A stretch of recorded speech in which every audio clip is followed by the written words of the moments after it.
Heartfelt greetings and respect to our founding members and our past presidents and past members whose vision and hard work have brought INWES this far. A big thank you to our current members, our partners and supporters without whom INWES doesn't exist. And a warm thank you to the board of directors for this term, 2021 to 2023, who are the engine of INWES.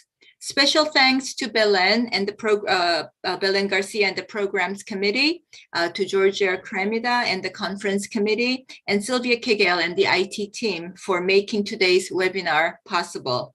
And of course, I would also like to extend our invitation to those who are not yet members of INWES. We have had about 190 people register for today's webinar. I'm very excited, and I think you're hearing all these bells because we still have a lot of people trying to join in. Our conference committee, chaired by Georgia Kremda, has obtained funding this year to celebrate the 20th anniversary of INWES.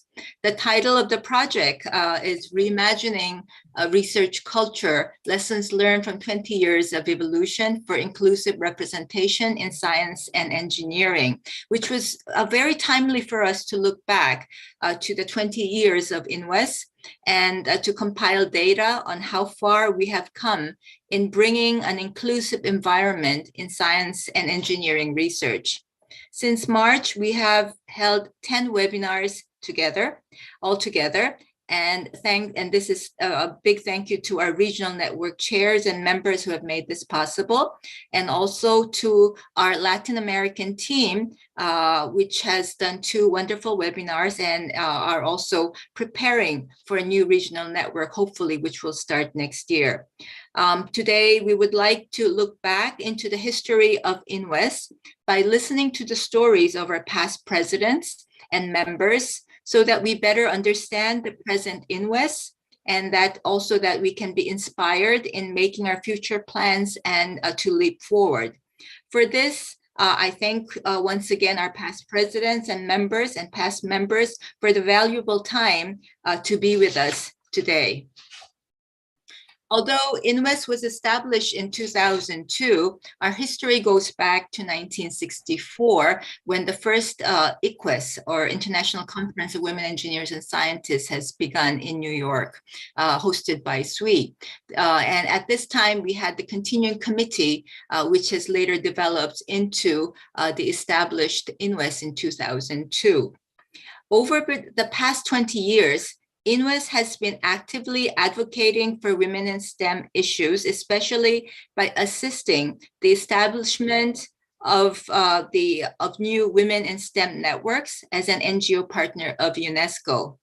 INWES has also been actively involved with UN ECOSOC activities by participating and holding sessions in the NGO CSW meetings.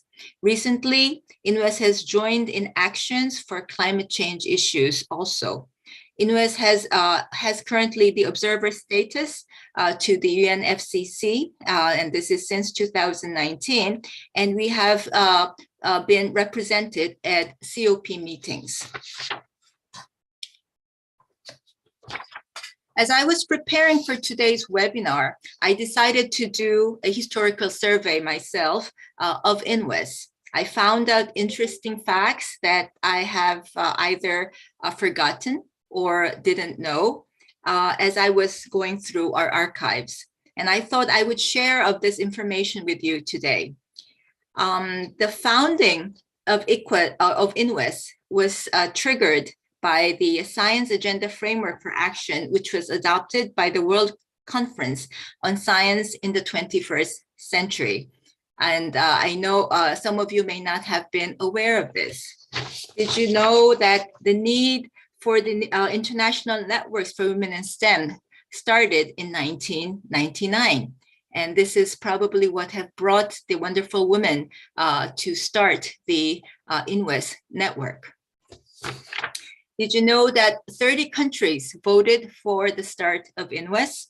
And I have found in our archive the list of countries and some organizations which are still members or some who have already left us. And as president, I realized that it is high time that we try to reconnect with some of these organizations and some of these countries so that we can bring in or expand further our networking activities. Did you know that there were interim board members who started their work in 2002? And I have found this list of interim board members who have served since 2002. And the names of the 16 members are listed in this slide for you to look. And I'm sure you will recognize some of these, some of the people in the list. Did you know that the second board meeting was held in Daejeon, Korea? The first board meeting was held in Paris the same year, but unfortunately I could not find photos of this event. And I also found out that our first newsletter was published in 2004, and you see this in the slide. And I found some also very interesting articles found in this newsletter. So I hope that I will be able to share with you this in the future. Did you know that our first meeting in Africa was in 2004 in Nairobi, Kenya? And this was in the form of a workshop program. And you will also see more of some familiar faces in the photographs in this. So we had the regional conference in 2004 in Nairobi. Did you know that the first AGM after INWES was established was held at ICWES 13, and this was in 2005 in Seoul, Korea. 16 board members were elected at this meeting. And you will see the names and the organizations that are represented by the board members here in this slide. I don't know if they're big enough, but I hope that I can share with you this information too later. You will also see in this slide Kong-Ju Lee, who was the then organizing committee chair of ICWES 13. So what has happened after INWES was established in 2002? Actually, a lot of things have happened and much have happened, but I thought that I would share with you the expansion of the network in the form of countries that were represented and and the countries that INWES has reached before and after. So this is a map that shows you all the ICWESs that were held before INWES was established. So you see conferences held in Japan and in India and many of the European countries, including the UK and France. You see one conference in Africa, 3 conferences in the Americas, 1 in Canada and 2 in the US. And what happened after is what you see in this slide and this map. The blue represents the ICWESs that were held after INWES was formed. So you see a little bit more expansion in terms of us reaching the globe. We have held ICWES in the Oceania continent, and we're hoping to have an ICWES conference in New Zealand next year. But this is over the 20-year period. You may think that this may not be a lot, but if you look at the next slide, where I have included the regional conferences that were also held, you will see that INWES has expanded quite a bit in all over the globe. And I have not included the regional network meetings here. So we have been doing quite well in further expanding our networks. So my final slide will shows you what we hope to do for the next 20 years. And the first thing is, I think, to first find wisdom by linking to the past. And this, what I mean by this is that we can record and archive the history of INWES and the history of women scientists and engineers worldwide. And this by collaborating with organizations like the Electrifying Women International in terms of archiving the history. What we need to continue doing is to act, and this is to improve the present. And this is by doing projects, by UN activities that we have been doing, by regional network activities, by supporting new women in STEM networks, and by collaborating with partners like the WFEO and UNESCO. And also, of course, to continue with our envisioning, to connect to the future, to expand our network further by reaching out to the only region that we have not reached yet, which is Latin America, and the networking with organizations like WAGS, which Gail is currently working on, and to also continue our collaboration with the Young Women Scientists Camp with KWSC. So finally, I hope you will enjoy our webinar today, and I look forward to the next 20 years ahead, where I hope that we will continue working together to fulfill the mission of building a better future worldwide through the full participation of women and girls in STEM. Thank you very much.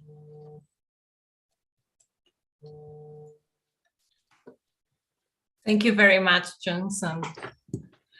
Now we are going to have Wei, and she's going to speak about the international relationship and global networks that INWES belongs to. So Wei, the floor is yours.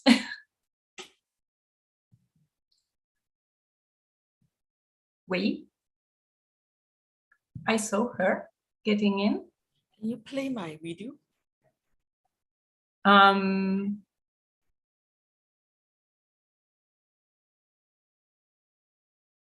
Wei, you're muted. I don't know if you're speaking, but Can you play my video clip? Oh, do you want me to play it? Okay, sorry.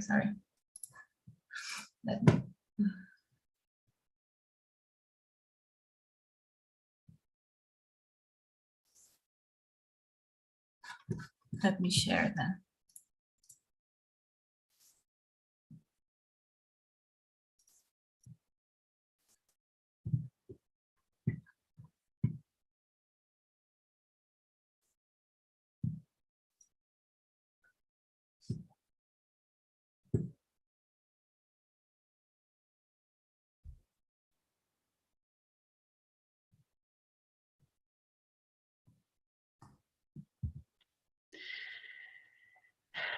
It needs specific audio setting. Oh, I'm sorry. Let me just, sorry. That what needs tests, right? Yeah, but let me.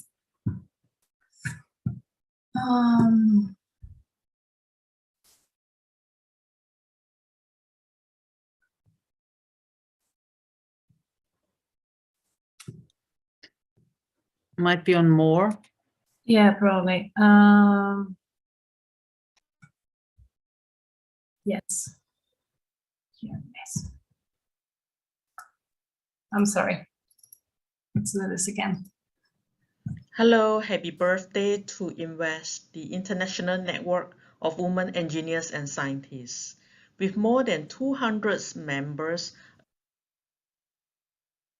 more than 50 countries, today I'm going to share with you our story on the international relationship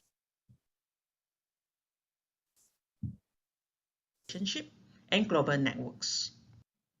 We have 4 nation network. APNN, Asia and Pacific Nation Network, was launched in 2008. The main purpose is to promote the role of women, engineers and scientists in Asia. MENA, Middle East and Northern Africa, was launched in May 2018. In West Europe, the first preparatory meeting was held in Geneva, Switzerland in September 2015. And we have the ARN, Africa Regional Networks. The meeting was held at the regional conference in New Delhi, India in year 2012.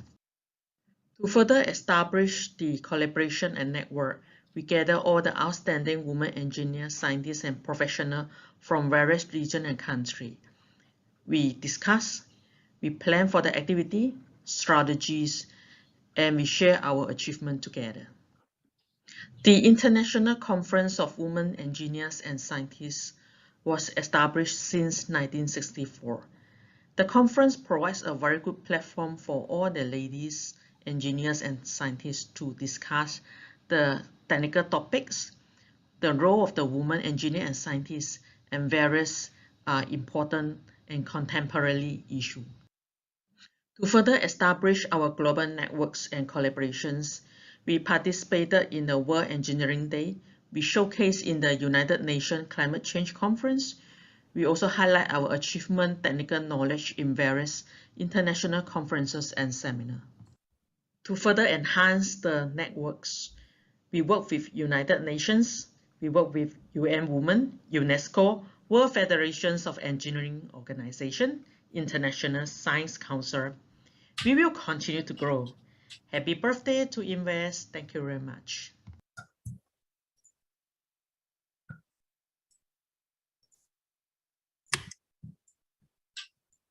Thank you, Wei. I don't know if you want to share anything more.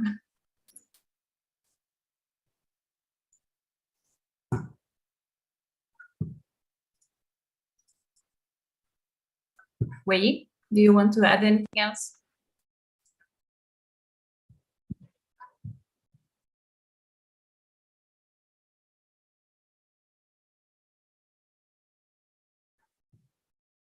Okay, so let's go to the next part. Yeah, you're having trouble. Okay, no problem.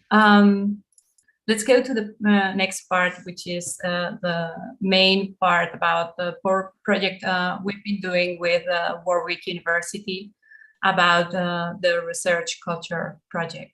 So here we have the people in charge from Warwick University, and Georgia Cremida and Jenny Spiga are going to present the findings and the project outcomes. So feel free to. Perfect. Thank you so much, Belen, and many thanks for the amazing organization. I will be starting off with a few words about the project overall, and then I will pass to Jenny, who will provide us with the details of the outcomes and the findings of the project.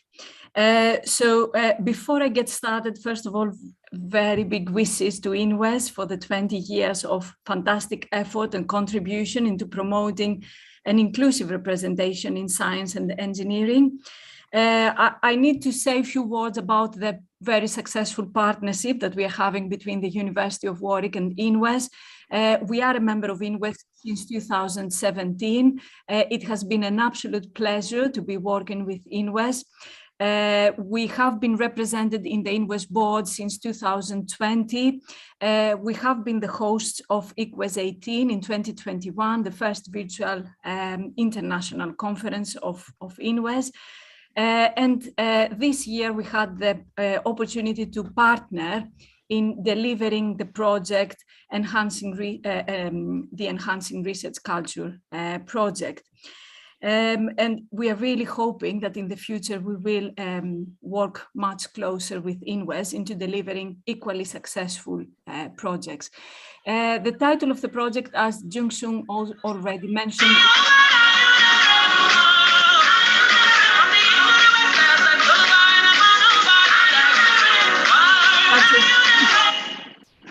Okay, I would suggest that everyone else remains muted, please.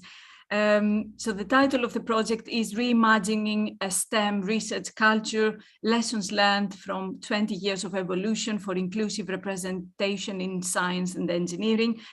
The project ran from 1st of February to 31st of July, so we had a quite tight timeline to work with, and the funding body was the University of Warwick. It was an internal funding call.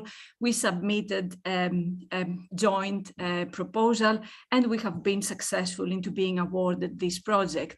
The project really embraces the experiences and the expertise of the members of INWES, and we are really grateful for the insightful contribution that we had from every single participant and contributor to this project. The project aligns to the UK government's recently published research and development, people and culture strategy. In my slides, I have provided the link to this strategy if you wish to find more information about it. And in particular, the project was aligned with the action on improving access to and participation in research, including postgraduate research study for people from currently underrepresented groups. The aim of our project was really to consolidate experiences, mindsets, attitudes, and insights that will feed into a reimagined culture on how to enhance the access and participation in STEM research and innovation from these underrepresented groups. So what was the methodology that we followed? We extrapolated, analyzed, and discussed policies, initiatives, projects, and interventions that have been delivered across the world in the last 20 years, from 2002 to 2022, which happens to be also the 20 years of INWES activities. For delivering these aims, we had a set of objectives to look at.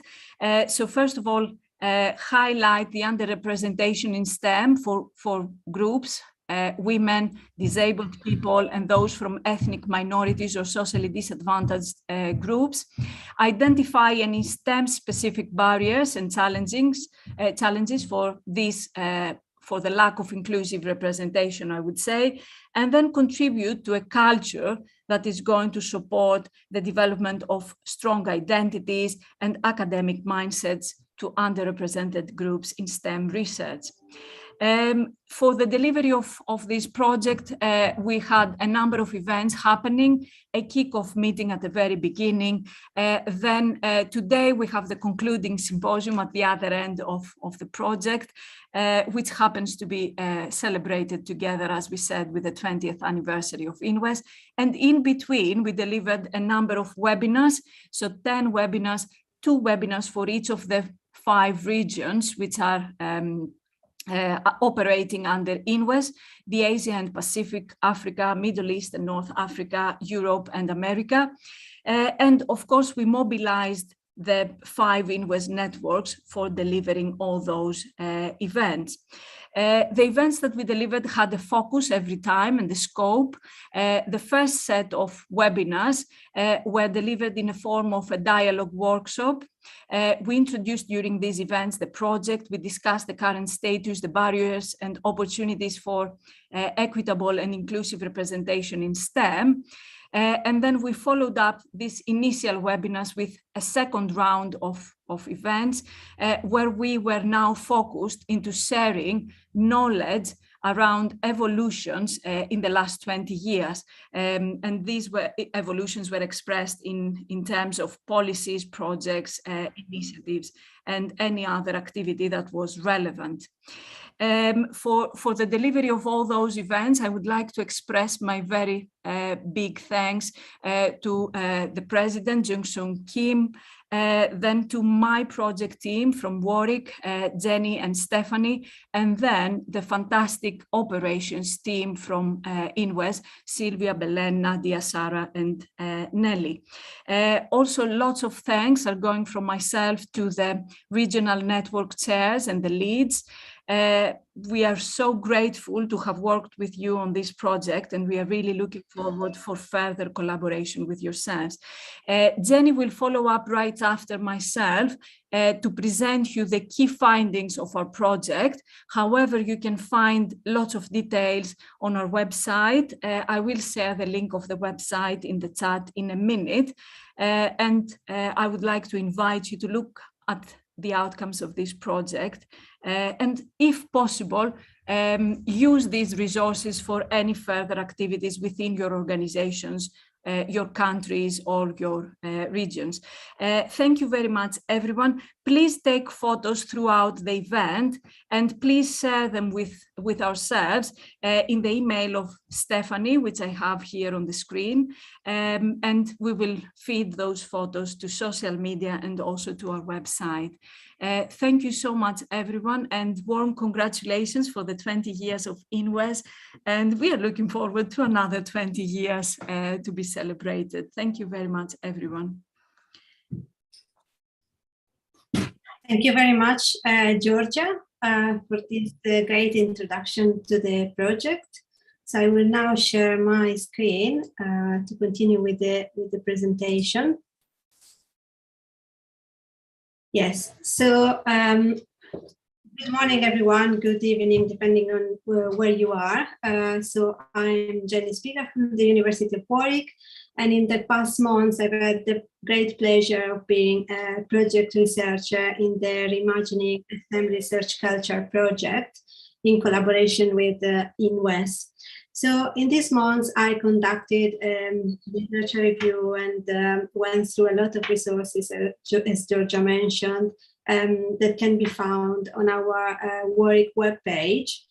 It is not easy to summarize in 10 minutes everything we've done, so I decided to focus on some of the main results shared during our webinars. So first of all, let's start with some numbers. We delivered 10 regional webinars, as mentioned and described by Georgia before, where 40 amazing speakers contributed, sharing their knowledge, experience, mindsets, ideas, and resources. And we are extremely grateful to them. We had about 670 registered attendees and a total of YouTube views so far. I say so far because some of the webinars are only very recent, so we expect to have even a greater impact in the coming months and years. So first of all, we talked about underrepresentation in STEM. Who are these underrepresented groups? So first of all, certainly women, people of color, people with disabilities, people from socially disadvantaged groups. And they are consistently underrepresented in STEM, particularly at senior level. Although diversity and inclusion issues also persist in other sectors, this underrepresentation in STEM is problematic for many reasons. Different studies, for example, show that diverse teams lead to greater innovations, for example, or that diversity influences the nature and process of knowledge production and the ways in which higher education institutions and industry can shape discourses and practices. It is recognized, for example, that the historical absence of women in STEM research as leaders, participants, subjects, and beneficiaries has resulted in science having more evidence for men than women, for example, and in the male being accepted as the norm in study design and in the application and communication of research. I'm thinking, for example, to artificial intelligence or to biomedical engineering, where the diagnostic tools have been tested on men for many years, for a long period. So in some STEM disciplines, this underrepresentation is mainly governed by individuals choosing not to study the subjects that lead to STEM careers. This can be due to many reasons, for example, lack of role models, lack of knowledge of what really STEM careers involve and how helpful they can be. In others, women, people with disabilities and people of color may be well represented at early stages of study and career, but yet they fail to be retained and to progress to senior levels. So in academia, we refer to the leaky pipeline to describe this gradual loss of underrepresented groups working at each career stage, following postgraduate training from postdoctoral to lecturer, senior lecturer, and professorial roles, for example. So academia certainly loses a substantial proportion of the pool of talented staff available to them. As we can see here, the percentage of women researchers in 2017, for example, in the world was just 30%. With some countries doing better, like Central Asia, or some others doing a bit worse, like South and West Asia. And sometimes it's also this lack of role models, but also stereotypes that lead to women that are assigned more responsibility for coordination, teaching, training, and mentorship. And often we are also given different opportunities, as shown in this nice image that was presented by Professor Colette Guillaume in one of our webinars. That is very, very clear. So what happens to women in selected STEM occupations? So it's not the same everywhere. So if we look at these graphs, we can see that, for example, we have a higher percentage of women in biology, a bit less in maths, a bit less even in chemistry, even less in physics and astronomy. But at the very bottom, we have the engineers. So if we see, for example, these are the breakout of all the disciplines, we see that all the engineers are at the very bottom of this scale. So is the situation improving over time? Well, yes and no. So in the last years, we've seen an improvement in more or less all the disciplines, but we can see, for example, that in mathematics, it is decreasing a little bit. And also in computer science, we can see that women's representation is actually declining, which is a reminder that women's progress cannot be taken for granted. So if in the last 20 years or so, we went from 16% representation of minorities in STEM fields to 33%. So there has been an increase. And it was shown by one of our speakers that to reach gender parity, for example, we would need another 100 years. But then things happened. So we had COVID, and now with COVID, we went from 100 years to 135.6 years so far. And then there are conflicts, as was shown by our lovely panel from Ukraine, and things can rapidly get worse. So we really need to make an effort and look at these things. So some of our speakers suggested an approach for equity and inclusion in STEM that is mainly 3 points. So fix the numbers, of course, increase the women's and underrepresented groups' participation in STEM, but also fix the institutions, promoting inclusive equality in careers through structural change in research organizations, for example, and fix the knowledge, stimulating excellence in STEM, integrating sex, gender, and intersectional analysis into research. Another of our speakers showed this nice photo that really represents what some groups experience in academia. For example, they go through diversity and inclusion and accessibility issues, bullying, harassment, precarity of contracts, and then the competitive research landscape. So some techniques have been shared on how to reach a better research culture. Surely there is the sharing of knowledge and empowering that we've been doing with INWES with these 20 years of activities, teaching, mentoring, putting up ladders and leaving them there, which is also very important, and also giving a helping hand to stay up the ladder. So it was also shared this sentence that I like: in the long history of humankind and animal kind too, those who learn to collaborate and improvise most effectively have prevailed, by Charles Darwin. So our speaker, Professor Babalola, also suggested other measures for ensuring inclusiveness in STEM. And this includes develop new policies, for example, to financially support women after a career break, as our speakers from the Daphne Jackson Trust showed, or create inclusive working environments, meeting people with disabilities needs, as shown by our presenter from Madrid, Professor Carrillo. Develop a pool of mentors, guarantee flexibility, for example, to give flexible hours for caring responsibilities and work-life balance. We've also talked about specific parking spaces, for example, for parents that are not allowed to arrive to the workplace before having dropped off the kids to school, and so on. So create underrepresented groups networks, which is what INWES is doing greatly. Produce and share videos of scientists to serve as role models, particularly to young children, both boys and girls. So let me thank you all for listening and participating in this event, to the University of Warwick for funding, to the INWES network for collaboration. It's been a great pleasure for me to know you all and see how amazing job you all do. And to our wonderful speakers for inspiring us and sharing ideas and resources.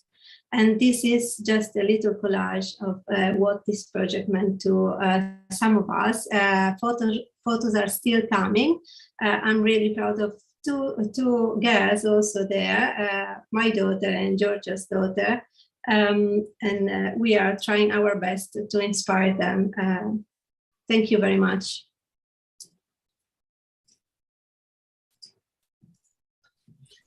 Thank you very much.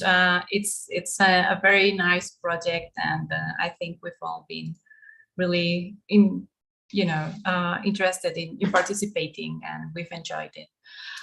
The regional networks have INWES regional networks have a key paper in this project.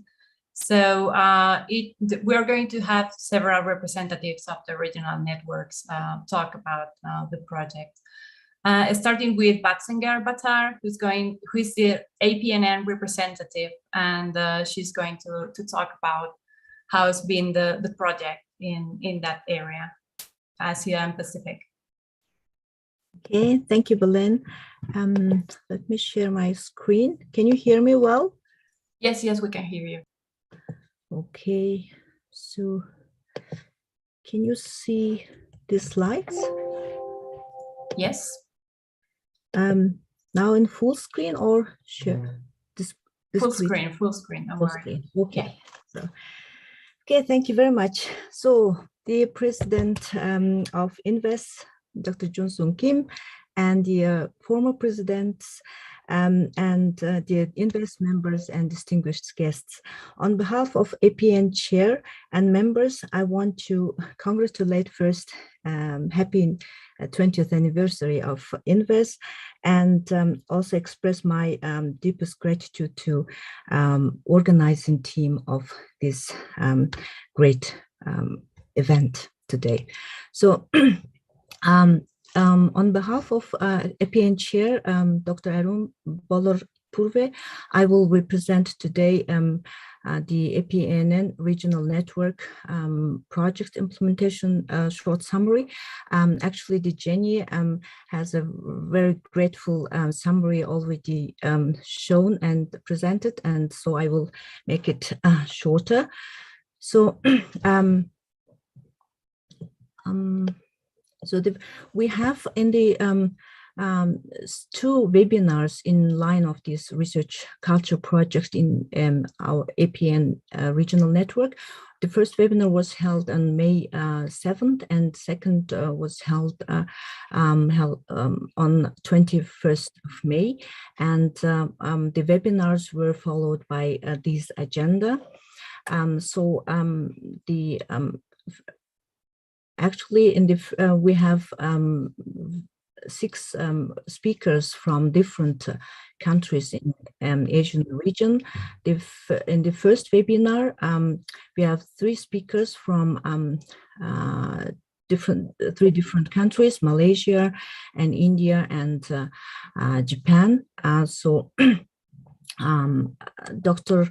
Leon V.E., INWES board member, professor of Institution of Engineering and Technology, and Dr. Sima Sai, INWES board member, Women in Science and Engineering, Vice India, and Ms. Ryo Kimura, Japan Network of Women Engineers and Scientists. And you can see in this slide the topics of the talks. And in the second webinar, we have also 3 speakers from Taiwan and Mongolia and Vietnam, and Dr. Anya Man Yu Lin, the Society of Taiwan Women Science and Technology, TVist, Ms. Hishigdulam, WST in Mongolia, Dr. Lee Min Tang, Vietnam Association for Intellectual Women. I want to use this opportunity and would like to express my our deepest gratitude to all speakers for their insightful talks. And you can find the webinars video in YouTube channel.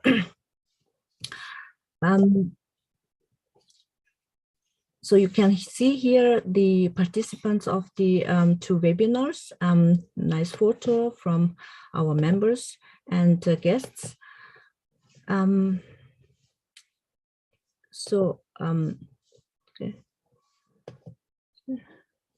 Sorry. Okay. About the Project M, we have consolidated intrinsic experiences, mindset, attitudes, and insight that feed into reimagined culture for enhancing access to and participation in STEM research and innovation. From the 6 speakers, we have noted the main obstacles and approaches during the 2 webinars identified by women in STEM field from Asian Pacific countries. First, recognizing unconscious bias and educating decision makers about this problem.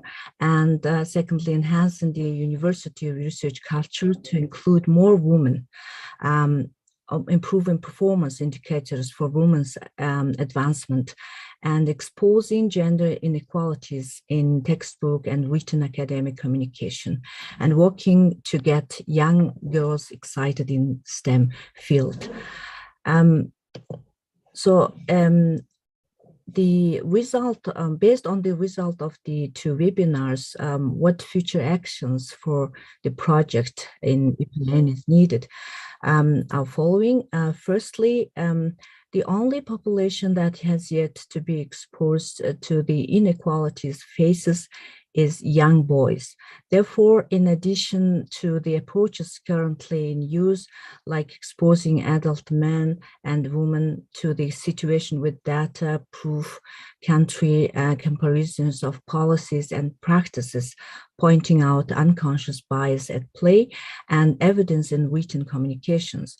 A future activity could include a follow-on project among these Asian Pacific countries, wherein each could implement in their own cultural context ways to incorporate messages of equality in STEM education to the next generation.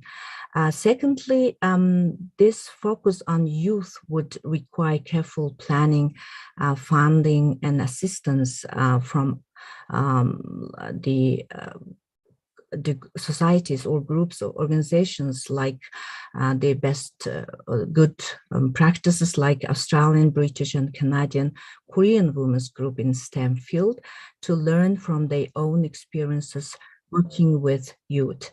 Thirdly, the knowledge on research culture are needed. So invited speakers, extracurricular activities, clubs, and other youth group activities that reinforce the idea of equality in STEM field and research culture could be designed and offered.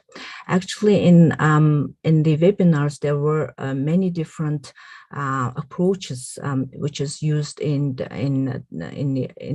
those countries. Some of them are very good best practices, and you can also see the each talks in the YouTube. More detailed information you can get from the presentations.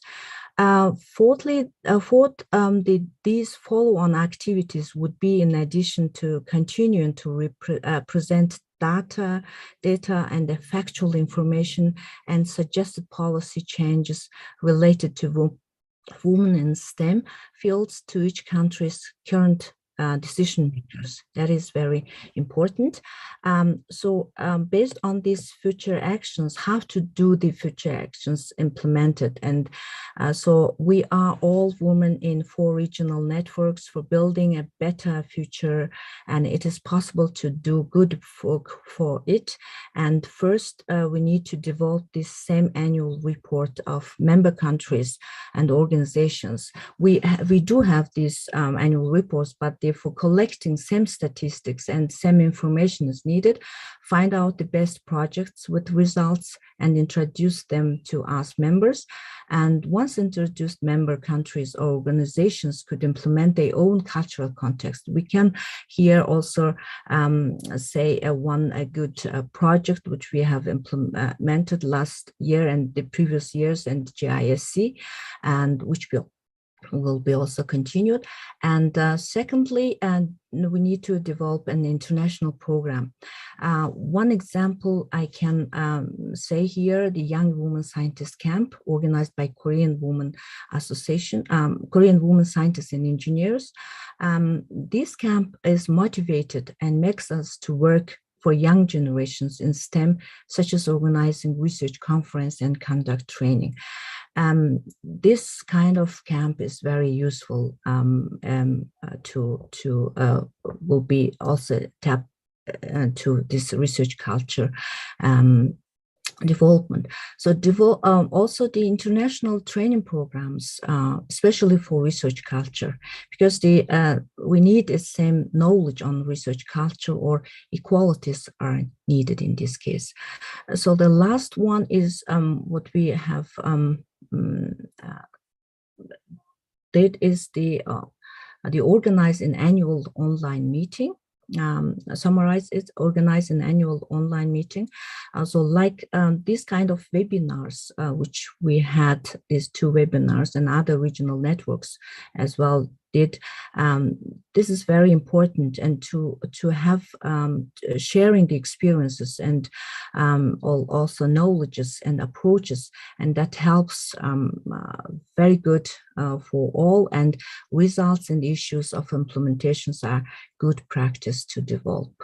So these were the findings of the APNN Regional Network Research Culture Project implementation. And with that, I am on the end of my presentation, and thank you for attention. Thank you so much, Betzinger. Now we are going to hear from MENA, Middle East and North Africa region, and Nashla Tricky is going to tell us what they did for this project. Thank you, Belen. So I would like to start, of course, by wishing a happy birthday to INWES, and also thanking Warwick and INWES for the opportunity to participate in this important project. So I will share my presentation. Is it okay? It's okay, you can see the yes, yes. Okay. So for the MENA region, we had our 2 webinars. The first one on the 9th of April and the second one on 11th of June. Of course, the first one was dedicated to discussing the actual situation regarding the innovation and research in our countries, and also the contribution of women in this effort of research and innovation. The second one was deserved to discussing initiatives, policies, and projects that was undertaken in our region. So the finding from the first webinar were that the rate of research and innovation development, etc., spending in some countries of the region is low. Also, perhaps the particularity of our some countries in our region is that women are present in the university, and also they are present in the research and innovation field with high ratios. But however, they are not present in the workplace, and also they don't contribute in an appropriate way in the research outputs, for example, in publications. Also, we found that this effort of research contribution in research is not translated in the number of startups that are owned by women in our country. We discussed also in the first webinar barriers facing women, and we discussed that among the principal or the main barriers are the problem of trust and fear of failure that are facing women in general. Also, there are cultural barriers or stereotypes that are facing women. These barriers, for example, these barriers, for example, making women think that they are expected to work in professions with a high rate of empathy, and perhaps they need to have stable positions, for example, in the administration. Working hours also were discussed as barriers. So, for example, women are choosing to go to research career only in order to have working hours in the university, which allow them to take care of their families. Also, we discussed the lack of family support in some countries. And we discussed that women are having more difficulties to have a strong network to encourage them and to help them. In some countries also, women are asked to immigrate from their, due to political problems from their country. So they need some adapted solutions to their situation. And also we discussed the lack of mentorship, and so we said that we need support and awareness to help women. So in the second webinar, we discussed policies and initiatives that are developed in the countries of our region. And we found that there are two kinds of initiatives that are held in a national level, and also initiatives driven by companies. So, for example, among the first kind of projects or initiatives, we discussed the Startup Act launched in Tunisia in order to help the creation of startups in general, and particularly for women. Also, we discussed initiatives undertaken by United Arab Emirates, for example, to encourage women entrepreneurship. Also, some initiatives in Egypt, for example, STEM schools, or the project Qudwatek, in order to encourage women to go in this kind of careers. Also, we discussed initiatives based on awards managed by the Academy of Scientific Research and Technology, for example, in Egypt. Among the second kind of initiatives, we discussed, for example, initiatives that were undertaken by Oracle in some countries, for example, in the Kingdom of Saudi Arabia, and also initiatives driven by L'Oréal in Egypt, for example. So, as proposed actions, we discussed to share initiatives undertaken in different countries and discuss the way to implement them in other countries. Also, we discussed to create a group in order to continue the discussion, and also to perhaps propose initiatives that can be launched in different countries and after that measured. Also, we propose to build a community of allies and to support network for people who need support in their career. and particularly women, and also to share results of different projects. For example, like the projects, the Startup Act in Tunisia, in order to promote the impacts or to give the example. So as a conclusion, I can say that this project had a big impact on the network because already the project allowed us to discuss, to have representatives from different countries of the region.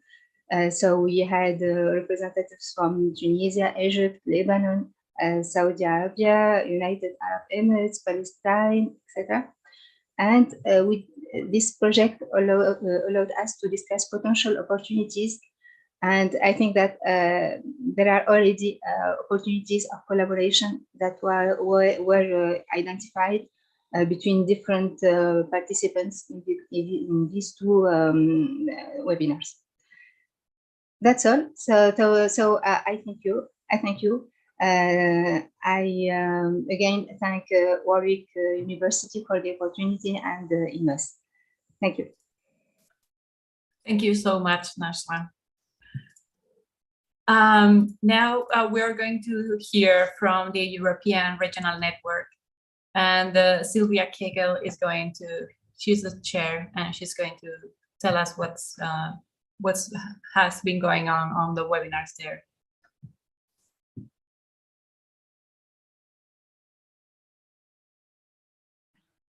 Now, I hope you can hear me and you can also see the presentation. Everything's fine, yes. All right. So, yes, I have the pleasure to introduce the European workshop. Thank you, our wonderful contributors, which have brought us impressive view on the European SHE figures. Thanks to Colette Goyop from EPWS for all this cooperation. We've got views from different point of views from different countries, including France, UK, Germany, Spain, Switzerland, Greece, and as a highlight, the spotlight on Ukraine panel with a second workshop, as we all understand that this is a situation which is exceptional. I would encourage you to look at the presentations and the materials in the website itself, which the link I'll post just after the presentation, because there's details you should not miss, being interested in all details, and in the overviews given with the figures. So if that would, yeah, now Google has a certain specification for giving new presentation slides. What is it for the future for Europe and in this project? Yes, we would encourage ongoing and new networking opportunities, as all the other networks will. And this is with memberships, with new members, with members we have cooperation with already, and of course with memoranda to work together with successful partners as well. And yes, we will have them more or less virtually in a much higher level than we had in the past. As we all are a bit tired on being on the screen, I'm sure, but the pros outweigh the cons. We can easily cooperate and we can easily join such a meeting, and we even can celebrate. We should find a way to drink our champagne together once in the future, but it's good to see each other virtually as well. So what would we do? As the workshops has shown that main success factors, probably not surprisingly, for a higher participation of women in STEM is it works wherever you find policies and programs with a significant funding as a prerequisite that you want it. If you want something, you need to have the resources put in place. So that will be something needing broad support on the European Union and the national level as well. And this is something we should work together on. And of course, as this is an actual hit for a situation of a country in need, support the Ukrainian women in science in their struggle for survival. So that's basically the summary from Europe. Thank you. Thank you so much, Sylvia. Now we are going to hear from the African Regional Network, ARIAN, and Rufina Dabo is going to tell us what they've been doing. Rufina?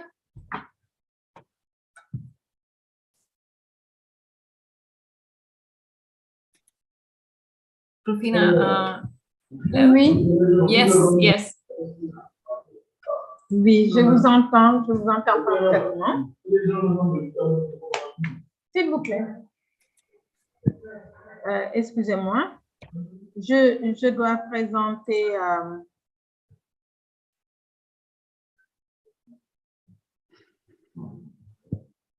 excusez-moi, je dois partager l'écran.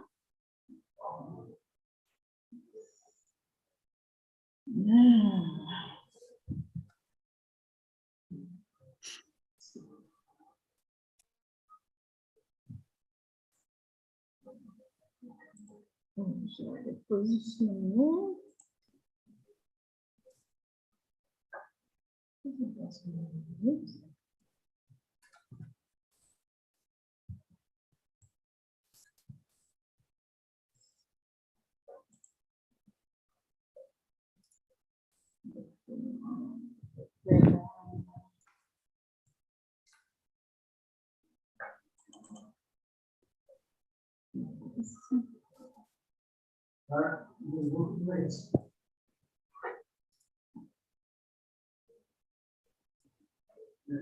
Are you having trouble sharing the presentation? Je vais le faire là. I'm going to present, don't worry. I will present. You just tell me when to pass the next slide, okay?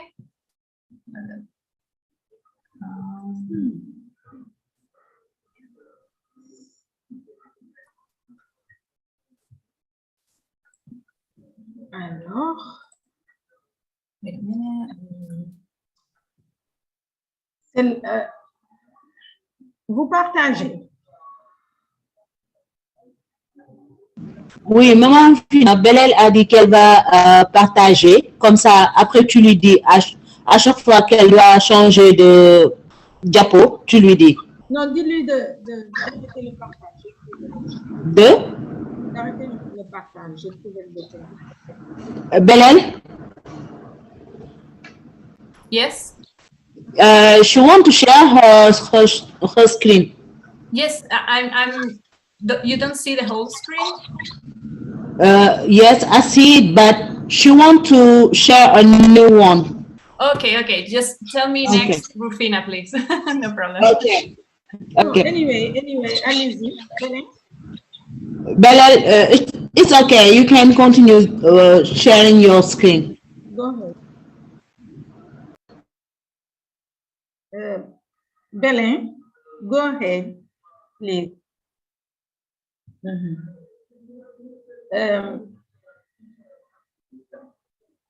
My English is not so good, but we are grateful to the INWES president, to the president of IRN, to the moderators, to Caroline. Many thanks to Aminata Kolekpai, all speakers, the Tunisian interpreters. Go ahead, please. Next.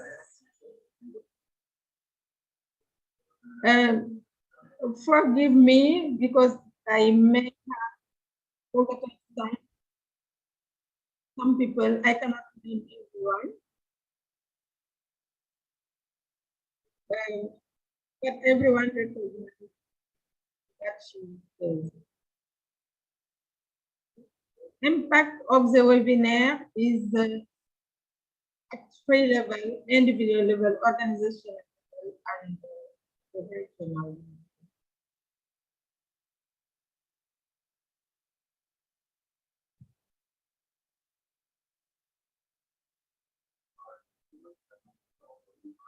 Go ahead. And in our iron,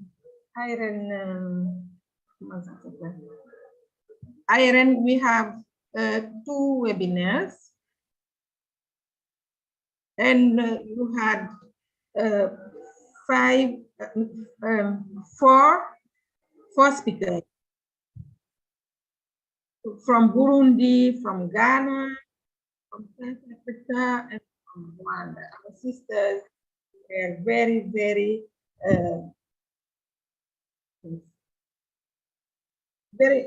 available.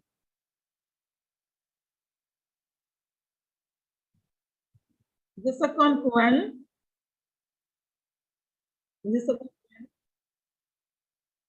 we had speakers from Mali, Nigeria. This is the name, you can see the name.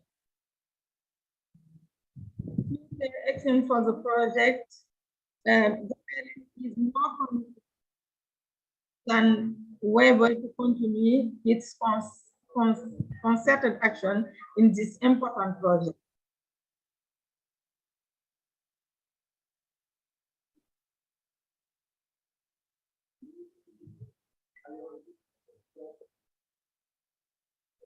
Mon son n'est pas très clair. D'accord, je vais parler. Oui. Et, here you see for the research and development, you see the it is very, very low in several countries.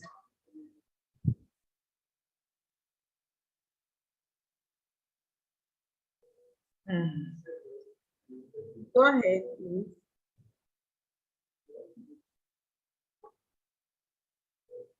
Future action 2 to continue this and this action.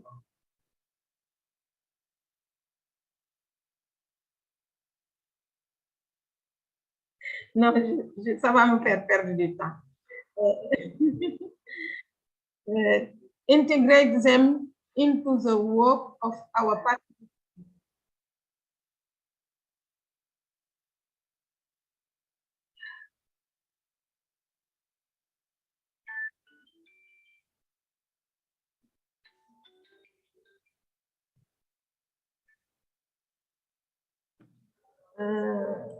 Donc, c'est fait.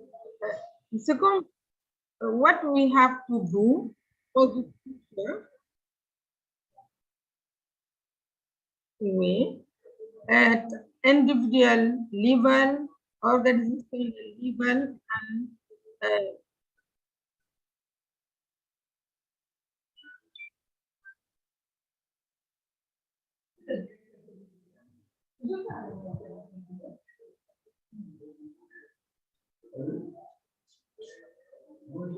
I'm sorry. Yes. We have to, we propose to initiate programs such Pan-African or African or African women in STEM. I'm very sorry for that.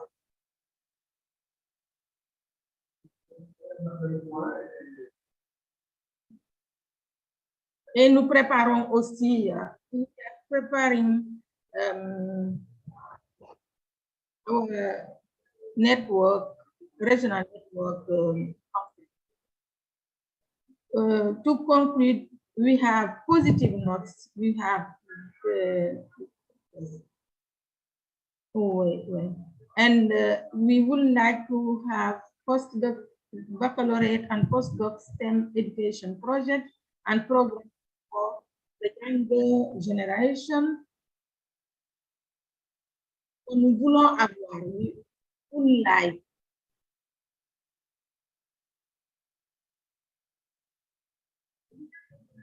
research and language stay program for senior. You see the language barrier is very difficult.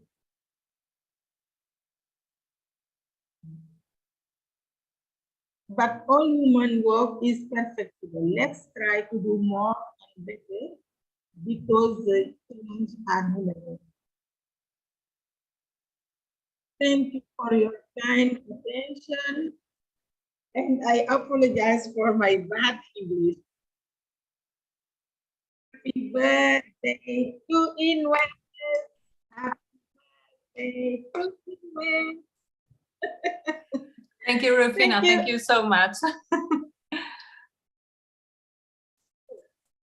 And now we are moving to the Americas with Silvia Ortega. And we are implementing right now the American Regional Network. So Silvia, tell us how the webinars went over there. Yes, thank you. Thank you, Belen. Can you hear me? Yes, yes. Oh, nice. Okay, I know you are tired, so I will try to make it very short. Just to tell you how we were working on this research in Latin America. We have, let me see if you got it, yes. Well, you know that we are starting in Latin America. These are the first steps of INWES, although we had already the collaboration in Mexico. We started with these 2 webinars actually to work again. And the webinars were held on May 31st, the first one. And I have to thank all the speakers, of course, who were present there, all the contributors, because we had a fantastic collaboration with universities. We had Bolivian universities participating. We had the Federation Telecom Institute from Mexico and people from the Trident Universities, Los Angeles. So we had a very, very good participation. I'm happy about all the contributions. The seminar was, of course, held in Spanish because you know that we are in Latin America, we are mainly Spanish speakers. Further, we were also very interested in the research which was held by Sarah, which was presented by Sarah. Sarah was also the moderator, by the way. She did it very good. She has a very good knowledge of Spanish, of course. Well, the support was based in Bolivia with Jessica. I have to thank her also. Our second seminar was held, and we had a very interesting presenter, collaborator, Tania Jovanovic, and Dr. Federico Vizcarra, who was also talking us about the research which has been held in the different fields, science, technology, engineering, and mathematics, of course. Sylvia, can you advance your slides, please? Yes. We're still on the very first slide. Yeah. Oh, which do you have now? Research and survey? No, you're on the cover of the slides. Oh, really? Yeah. I don't know what's happening. Oh, I'm sorry. Maybe you have to put on slideshow. I have it on slideshow. Oh. I will stop sharing and share again, perhaps. You're sharing the wrong screen. You have now the presentation? Oh, I'm so sorry.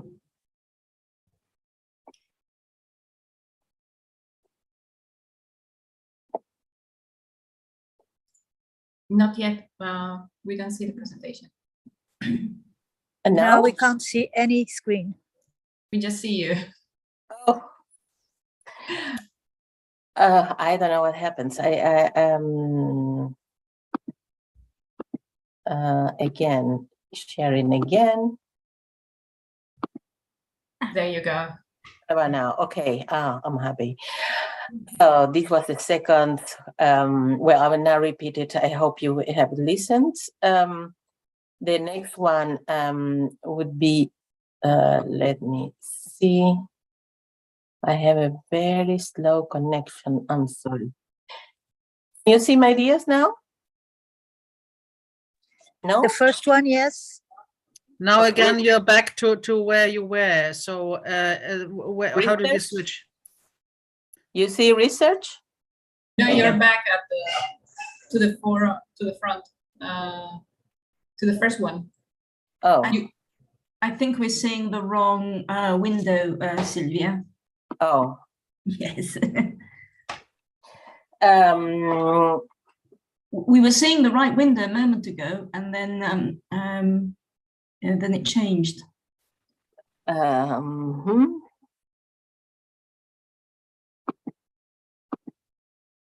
will try again.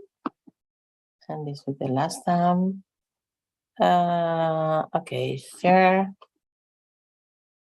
Now I'm starting by the first one.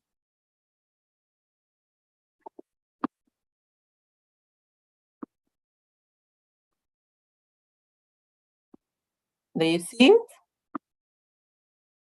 Not yet. What about now?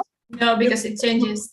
Hold on. Yes, suggestions? Yes. Suggestions, we're seeing suggestions. Oh, I'm so happy. Excuse me. Well, these were the suggestions presented. Establish an equality unit at the university, especially coordinating with the social department of the universities, elaborate an equality plan with a commission composed of representatives of the entire university community. This contribution was made by the 3 universities participating, and also create an observatory on equality, which will analyze the situation at the university specifically concerning STEM and gender. Analyzing, of course, the reasons why the proportion is so wrong, how are less female students who drop out, the reasons specifically. Some points about the research and survey. They also want to stress the importance of asking the whole community, the students who have to provide information, the research teaching staff, and also the associate professors and the graduates, of course, without forgetting the alumni. Well, I think these were the main suggestions. Thank you very much. Thank you, Sylvia. Could you share with us what the 2 sessions were, please? Yes, of course I can. I think I can. Do you see my? No, you're not sharing right now. Okay. Or Sylvia, can you share your slide in the chat? So if you can share the file with everybody, if you don't mind, I think that might be also. Yes, I can share it. Thank you. Thank you very much. We can see now the presentation 1. Yes, this was the first presentation with the speakers. If you want me to elaborate on that, the presenters were 2 from Bolivia, 1 from Mexico, and 1 from the United States. Of course, Sarah as moderator, Gail did the introduction of INWES, and we had technical support from Bolivia. This was the first presentation was about the actual situation of the evolution for inclusive representation in STEM. And the second one was the lessons learned from 20 years of evolution for inclusive representation. And the second session, I think I already mentioned the participation of these people. Thank you very much again. I will share my presentation on the chat. Thank you so much. And I want to remind everyone that all the webinars are on our YouTube channel. So if you want to watch them because you weren't able to see them live, you can do that. Now we are going to speak about INWES and this 20th anniversary, and we are going to have a conversation with the previous presidents. We're going to start with Konjuli because of the time zones. It's very late in Korea, and she's got a business to attend tomorrow, so we don't want her to, you know, go there with panda eyes or something. So Konjuli, please tell us about your experience as president of INWES.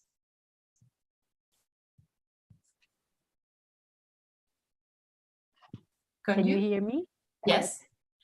Okay, I can find my.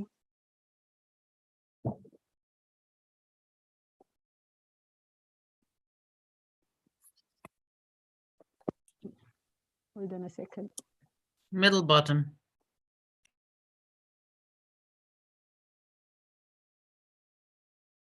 Share a screen. Oh, yes, sorry. there it is. No, it's a different one.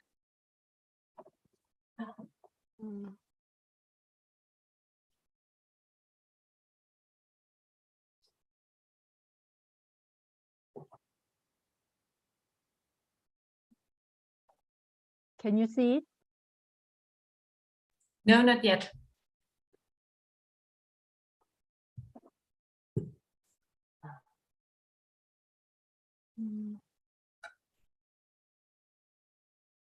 어떻게 해야 되죠? 내가 여기 가져왔는데.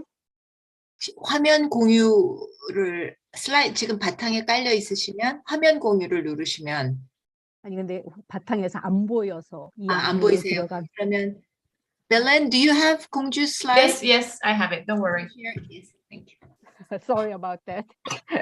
I'll try to present the right screen because I've been told I was presenting the view. Is this the right? Yeah, it looks like it. Yeah. Just tell me when to advance.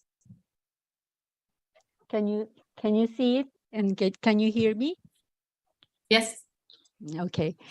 Okay, it's very nice to meet you in the INWES 20th anniversary.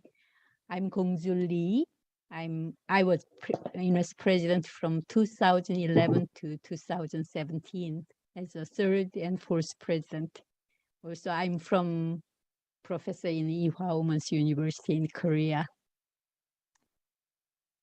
Can I go on? Yes. At that time, we are thinking about what is our goal. INWES was created with a vision, as you all know that. But for this vision, we have to how to expand the INWES activities globally. With that reason, we asked establish the regional network. But I realized today all regional network is working very well. But at the time in 2008, we asked why don't we have Asia network at first. And then we tried to establish the regional network to foster and promote our activities in physically close and similar time zone, because they have common interest as well as the regional problems that can be solved together, as we see the MENA, APNN like that. Also, we are concentrate the next generation. And another goal is we try to increase the visibility and activities of INWES and based on conference and UN activities. Also, at the time, we tried to solidify the INWES organization system based on bylaw and website and SNS, etc. Next slide, please. And what we've done at the time, and we start to establish the regional network. At first, Asia Pacific Nation Network, APNN, 2011. And the African Regional Network, ARN, 2014. And INWES Europe is 2015. For example, APNN has an annual meeting, and the formation of a new organization of the countries have been supported by the INWES. For example, the WISTEM Mongolia, TWIST Taiwan, BEFU Vietnam, WISE Nepal, Sri Lanka, and Bangladesh was formed as a new organization, but it's already 10 years, her story now. Also, we tried to took another big step by acquiring the consultative status with the UN ECOSOC 2017. After that, the official NGO partner of UNESCO in 2008 of INWES. But at that time, worked with the Secretary General Margaret Archibald, and we finally got it. Also, INWES changed the INWES by law in accordance to the new Cooperation Act of Canada in 2014 to continue INWES activities as an NGO, and then finally accepted from Canadian federal government. At that time, very hard working with Vice President Liet Basur and Marilyn Ganga and Secretary General Jung Sun Kim at that time. Also, we tried to reconstruct the website, which was financially supported by KWSE. Also, we expanded the SNS and upgraded the newsletter, which was supported by Communication Chair Rosini Dearden and then Officer Hyun Jung Chang. Also, if you want to look at more details, you can see the 2 INWES triennial report. Next slide, please. Next slide. As you see that the main very important activity of the conference is the conference of INWES. And in our case, the Jung Sung Kim and Liet Basur and conference chair Gail Masson worked very hard. At that time, for 6 years, we have 2 ICWES, 16 and 17, Los Angeles and New Delhi. But one important part is the INWES celebrate the half centennial anniversary of ICWES. And they interviewing, archiving the whole story of ICWES from 1964 in Los Angeles ICWES 16 meeting, which was prepared by past President Sue Board and Myung-hee Jung as a board. Also, in between the ICWES, we have regional conferences all around the world. And then also we have the INWES at that time, APNN meeting. We have annual APNN meeting over there, and we established all policies of APNN at the time. APNN published the annual country report, including activities and policies on women in STEM in each country. I think that's very important part, and it's continuing to do that. These reports shared with UNESCO, and Jung Sung Kim works so hard on this part. Also, APNN collaboration with the APNN and KWSE, we started the Young Women's Scientist and Engineering Camp, started by KWSE in 2015. For this kind of conferences, and with raising the funding for travel award for this conference, and mainly supported by UNESCO, worked very hard by Monique Mutto and Samsung KWSE, Agilent Korea, and I missed over there, I took the AAAS, and Yolanda support that, and which worked with the Treasure Zone graph. Next slide, please. The INWES future, as you see that the INWES spirit based on our vision is all about building action for gender equal, sustainable, technological and inclusive society, and to improve the society we live in. We live, it's one of the best way to build the collective wisdom we need to make our world a more gender equal place. And collective wisdom, as we did, is built by extending our horizons, expand to the South America and MENA, and maximizing diversity and openness by promoting close networking and expanding the diversity of INWES members and activities based on regional networks and sharing our experiences, ideas, also caring for each other and learning from one another, which will empower us, women scientists and engineers, to play key roles for changing to the better world. Next slide. Thank you for your kind attention. Thank you.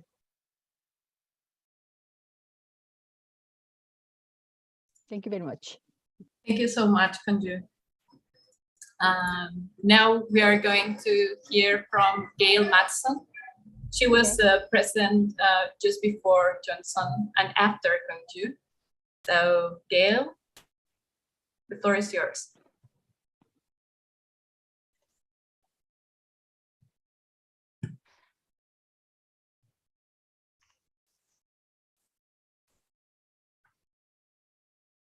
Okay, do you see my slide? Yes. Yeah. Okay, so we're doing this in reverse order, huh? Yes, that was the idea, yes. Okay. Okay. Well, I'm the immediate past president, and I was president from 2018 to 2020. So what I did is I did a slide for each year. Achievements in 2018, we established the MENA, the Middle East North Africa Regional Network, and they held their first regional conference in Tunisia. We signed the Memorandum of Understanding with the World Federation of Engineering Organizations. And we presented a Women in STEM session at the Global Engineering Conference in London in the UK. We participated in person at the UN Commission on the Status of Women in New York, and that was the first time we actually participated in person, putting together a workshop with multiple speakers and so forth. We also, logistically, we established the INWES Cloud for posting board documents. We updated our policy manual to reflect changes in board structures and committees. And we initiated some changes to our membership processing procedures and platform. And we also expanded our representation. I represented INWES at international conferences in Mexico and Malaysia, where we had not been present before. In 2019, we obtained the observer status with the United Nations. This is the Federation Commission for Climate Change. And we have been involved since then in various COP presentations. We held our in-person board meeting at Brookhaven National Lab, where I worked in New York, with a visit to the UN. We also then finalized our Memorandum of Understanding with the World Federation of Scientific Workers. We participated again in the UN Commission on the Status of Women in New York with another joint presentation with WFEO and the International Science Council. The African Regional Network held their first regional conference in Nigeria in 2019. And this was the first time that we participated in the American Association for the Advancement of Science, their annual meeting in Washington, D.C. And we delivered a presentation about INWES. We also participated in the Women's Deliver Conference in Canada and the Women's Automotive Summit, the first organized Women Automotive Summit that was in Germany, and also participated in the Philippine Women's Engineer Summit. So there again, we had the opportunity to represent INWES and other venues and other countries where we had not been presented before. And then we started the transition of our membership database to the Oracle platform. The achievements in 2020. We held a special exec and board meetings to determine how INWES would most effectively operate with COVID restrictions. So as you know, all international organizations, companies had to figure out how to operate in this new environment with COVID without having in-person meetings and restricting travel. So that's what we did. We reorganized our schedule for the year and how we were going to manage and setting up Zoom accounts and so forth in meetings. We incorporated clarifying updates to our policy manual and code of ethics that was required. We completed our transition of the membership database to the Oracle NetSuite platform that we're all using now for online membership activities, which has really streamlined the whole process. We completed the updates we wanted to do to the INWES website, and we added more resource pages. So if you haven't looked at the INWES website recently, please do. There's a lot more resources, a lot more pages, a lot more information. So please take a few minutes to check out the INWES website and all the additions we've done to it. And then we also signed an MOU with the Mother in Science to support their international survey. And we're looking forward to participating again and getting the updates from their international survey. We participated in the UN 2020 Global Update as a UN member. We also were participating in the UN FFC forums on capacity building. And we also participated in 2 World Federation of Engineering Organization diversity and inclusion webinars. Because of COVID, ICWES 18, which was scheduled for September 2020, was delayed 1 year, and we held it virtually in September 2021. But we did hold a preview event about ICWES 18 and what was coming, and we held that on September 14th into 20. And the last thing, major thing we did, we selected ICWES 19 to be held in New Zealand in 2023.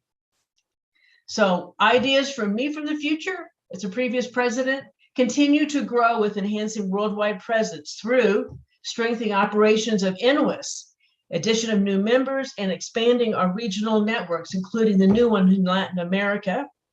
Continue to expand participation in various United Nations, UNESCO forums, such as the Commission on Status of Women and future UNFCCC conferences. I know right now we're putting together a proposal to participate in COP27 coming up in Egypt. Other things for the future, expand opportunities for our members and providing a voice for women in STEM, with more involvement with other international organizations with similar goals through joint programs, such as the WFEO, the World Federation of Scientific Workers, a new MOU we just signed with Arborists and their certification program. As mentioned earlier, the World Association of Girl Guides and Girl Scouts are very excited about doing an MOU and a collaboration with us, and also expanding our involvement with the American Association for the Advancement of Science. And the bottom one here is a challenge for us for the future. Establish a funded headquarters office with executive director and critical support staff through an aggressive fund development and outreach program. So that's one thing I'll be working forward on as part of fund development as past president. Thank you. Thank you so much, Gail. Now we are going to have Sue Bird telling us about her experience as INWES president. Sue? Hello, can you hear me? Hello, yes, we can hear you. Right, I shall try and share my screen. Oh, I can't do it while another participant is sharing. Try again. Okay.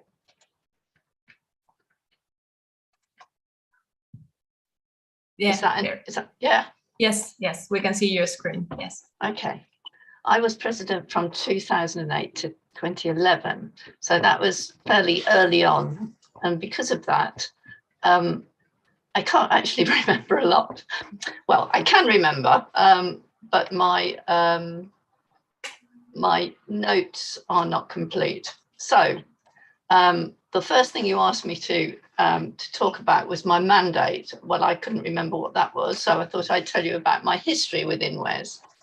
I've been a member of WES UK since 1971, and I was involved in the organisation of ICWES 9 in 1991, and also in the presentation of INWES 11 in Japan in 1999, where the idea of INWES was mooted.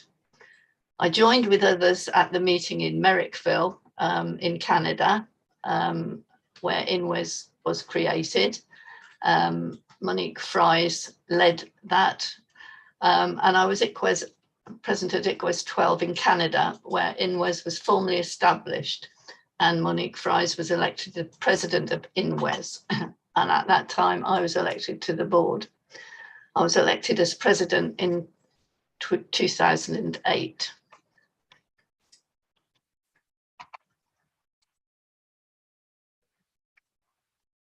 Now, the achievements of INWES, I mean, this is during my presidency. There was an awful lot of people working very hard. It wasn't all down to me. We either started or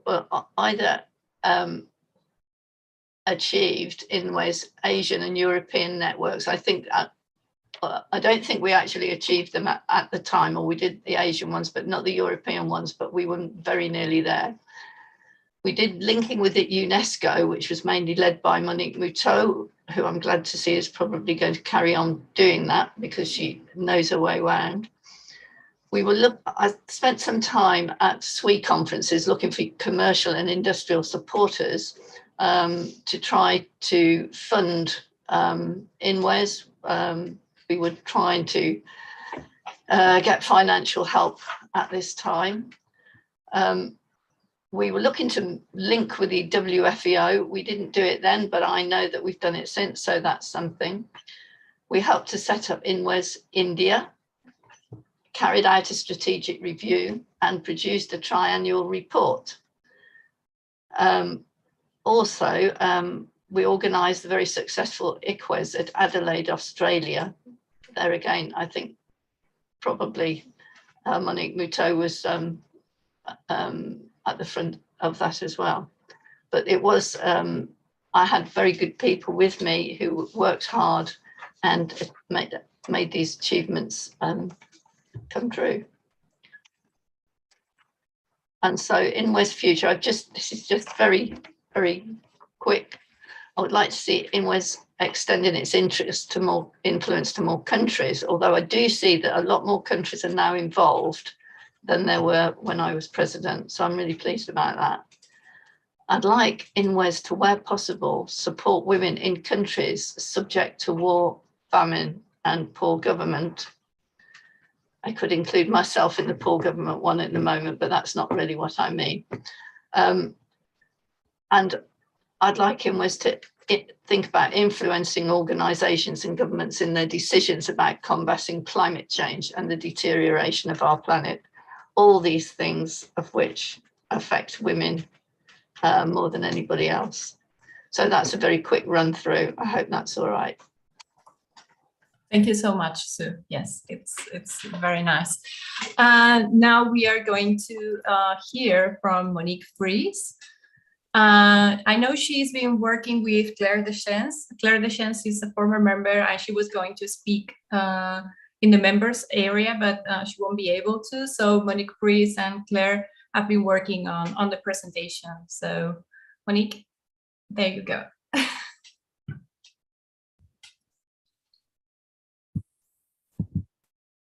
Okay, so I'll share my screen if I'm allowed to, and okay, and the slides are here. Okay, I'm gonna put them. Monique was the first president for INWES. I forgot to tell you. Oh, okay, thank you. It's important. Okay, so I don't know. Can you? No, we are not. No, we are not seeing the slides yet. You're not. Okay.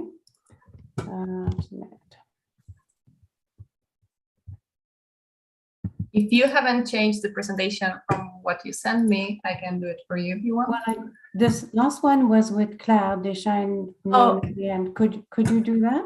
Yes, yes. Okay. No problem. So I'll stop sharing then.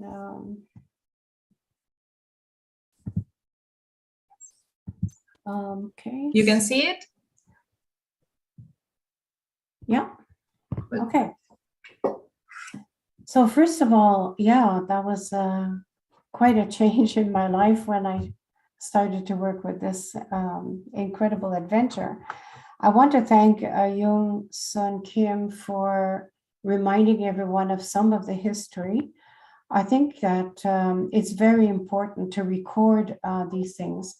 And I must say, you mentioned electrifying women, but they're not going to have any information until Claire, Ruby, and I finish our book. And they've agreed to that. So all the information in our hands is from INWES 1 to the last INWESs, except I think the last one. And even we have from Africa, from ICIE, all the cassettes that were audio cassettes, and we had someone transcribe them into script and everything. So this will all be donated at the archives at University of Ottawa. And of course now, Claire and I had most of it digitized. So everyone in the world, including the electrifying women, will have access to everything from INWES 1 to today, and also from the INWES creation and all that. Okay, so next slide. So, I must say that Claire and I and Gail Matson were the co-founders of INWES. We organized the founding meeting in Maryville. We had a wonderful grant that we obtained, and Maura McDill, a professor at Carleton, a friend of mine as well, was also part of the organizer. UNESCO Paris gave us 20,000 US, and UNESCO Canada gave us another 4,000 Canadian. So we were able to help bring 20 prominent women from the world. And the minutes of all that will be totally included in the book, because it really shows how we thought about how do you form such a body internationally? What do you think about? What are the pros and cons? What are the fears and the successes you expect from it? So there's so much information there. I think it's very rich in data, and we're going to share that as well.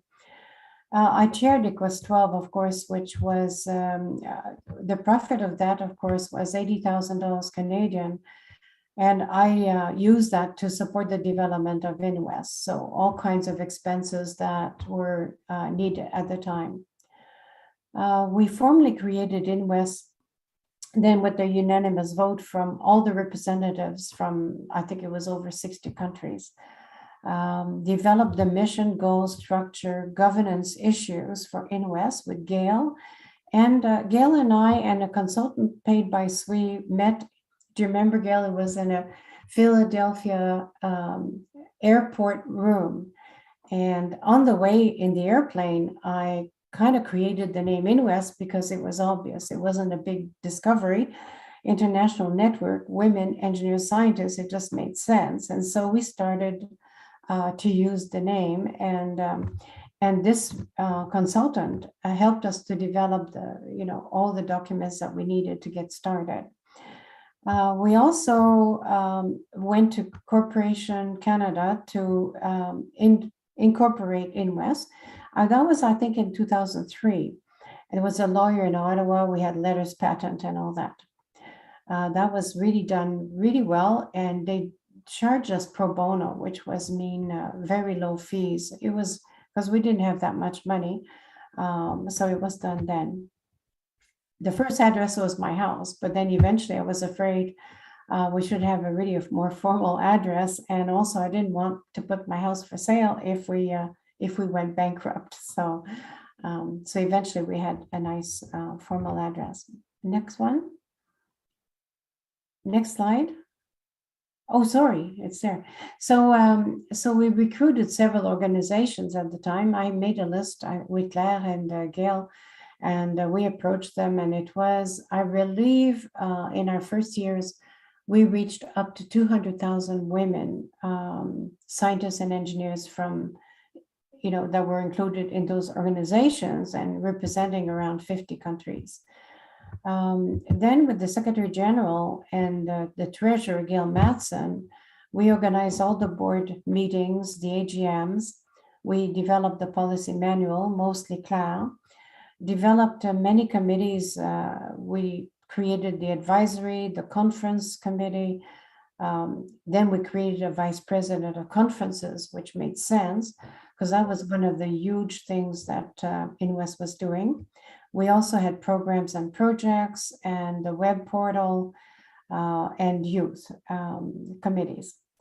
We wrote newsletters, annual reports, and created a website. We organized board meetings between the main ICWES events. This was strange. It was at the Bean Conference in Korea in 2003, and Claire and I proposed to have regional meetings in between the main meetings, and this was accepted by the board. And I thought this was really neat because then we would go, for example, to Kenya, 2004, and Lille, and Poland, the symposium there in 2007. And of course, you've seen from the other presidents that this has really continued very successfully throughout. Claire and I, we were talking about that. We spent 80 days a year together. That's vacations, that's weekends on developing INWES between 2001 and 2008. And we're not complaining about that. We just realized how much work had to be done to really set this very complex and global organization. And I just, before I leave that, I would say that I introduced Monique Moutot to all my contacts at UNESCO after the Paris meeting and everything. And Monique did a very good job of continuing the discussions on and succeeding in getting the special organizational partner.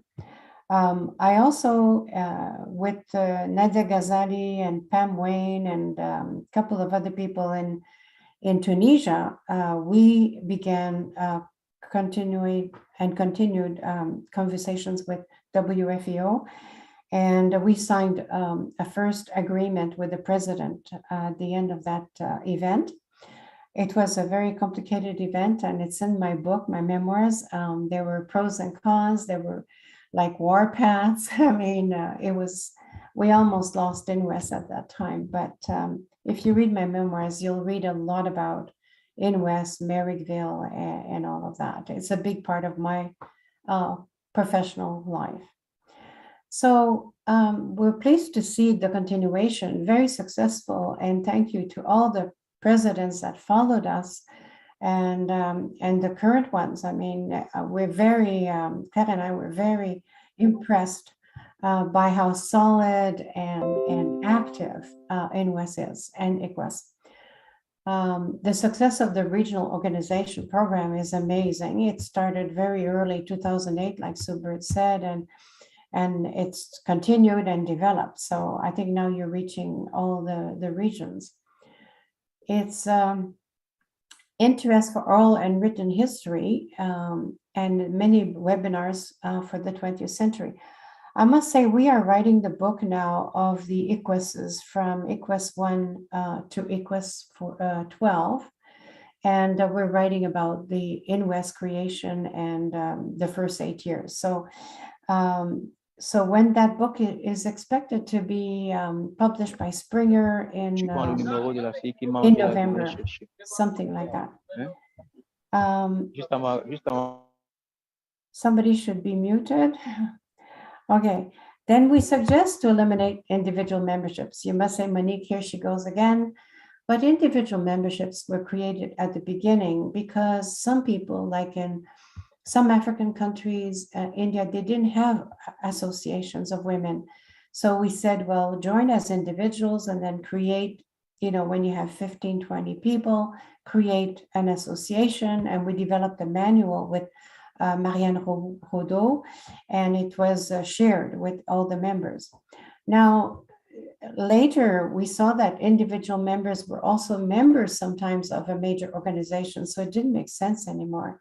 And I think it's going to weaken the organization because one vote from one individual member compared to the KSWE of 1,000 members, one vote, it doesn't make sense. And I think you should seriously consider helping people to develop associations, but eliminate that particular thing. The other thing is that the board size was quite huge and very difficult to manage at times. With it was too big.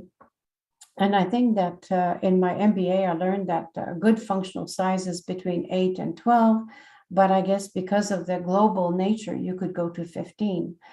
And if you eliminate the individual memberships, you'll be there. Revive the advisory committee, because these people, they were like past presidents of SWE, myself, Claire, several members who love INWES, are committed to helping INWES. And so if we have this committee back again, we could really have some good ideas on supporting INWES.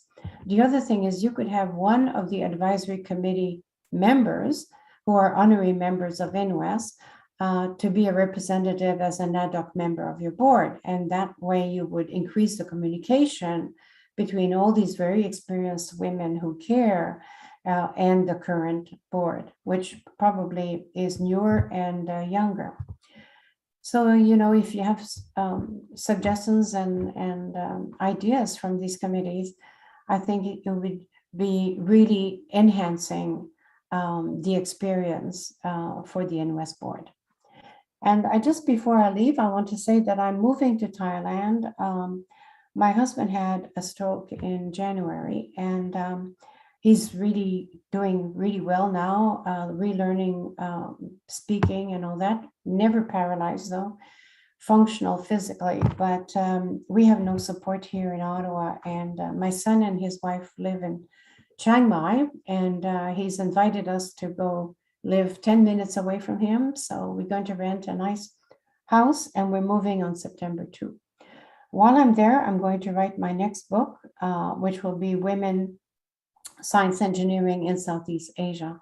So I will really hope that all you wonderful women who have these contacts in Vietnam and Philippines, Thailand, can share contacts with me, so that I can do some really nice interviews with them and build my next book after the INWES book is done, of course. So you can contact me at my Gmail. That'll be the best way to reach me after I move. I'll move for a year. And I took a leave of absence, my medical card in Canada for a year.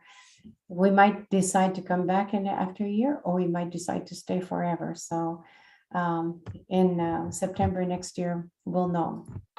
So thank you very much, everyone. We had tremendous support from all of you. Sue Bird, you've been there from the beginning, and Gail as well.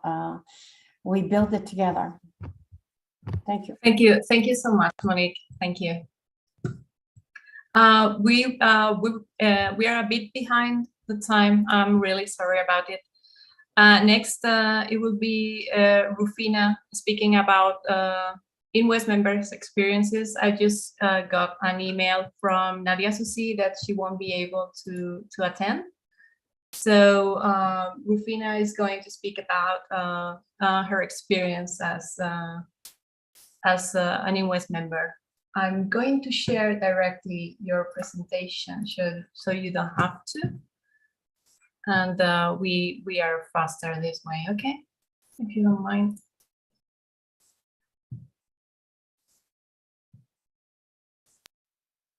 So Rufina, you can speak.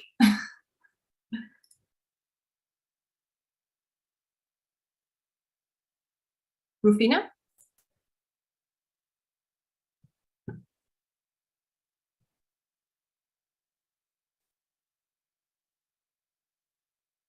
I don't know if she's left. No, Rufina, you're muted. I don't know if you're speaking. And Rufina, if you're on the French channel, please switch to the English or to the general channel. Comment je fais? Yes, we can hear you. Je reste à l'anglais. Yes, you can speak now. I've got the presentation up, so just feel free to speak.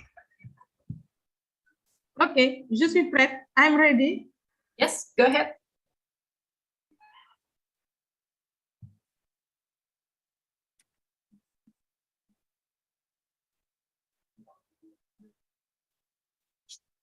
I can begin. Je peux commencer. Yes, you can start. Yes. My experience, my INWES experience. It was a happy advantage. It was a day in 2004 or 2005. I received an email from Mrs. Yvonne Issier Gay from Côte d'Ivoire. She is the first civil engineer of Côte d'Ivoire. She was telling me about INWES. It was the first time I heard about INWES. I was so enthusiastic. I spoke about it to my colleagues at AFSEC Senegal, which was created at 1999, the same date with INWES. It is a very good coincidence. I immediately started the partnership. This is how I got AFSEC Senegal had, because we have the same objectives, the same dreams, working to promote girls and women in science. Our slogan is inventing a better future with women and science. Next, please.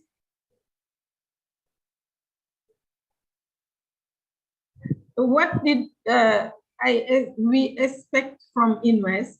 It is to open up to the scientific world, to women scientists and engineers, to go beyond borders to save the world, and to contribute to do our contribution of INWES work. INWES lived up to me and our expectations. Next, please. Did INWES meet your expectation? Yes, yes, yes. I gave myself to the bottom. I learned a lot through INWES and regional conferences.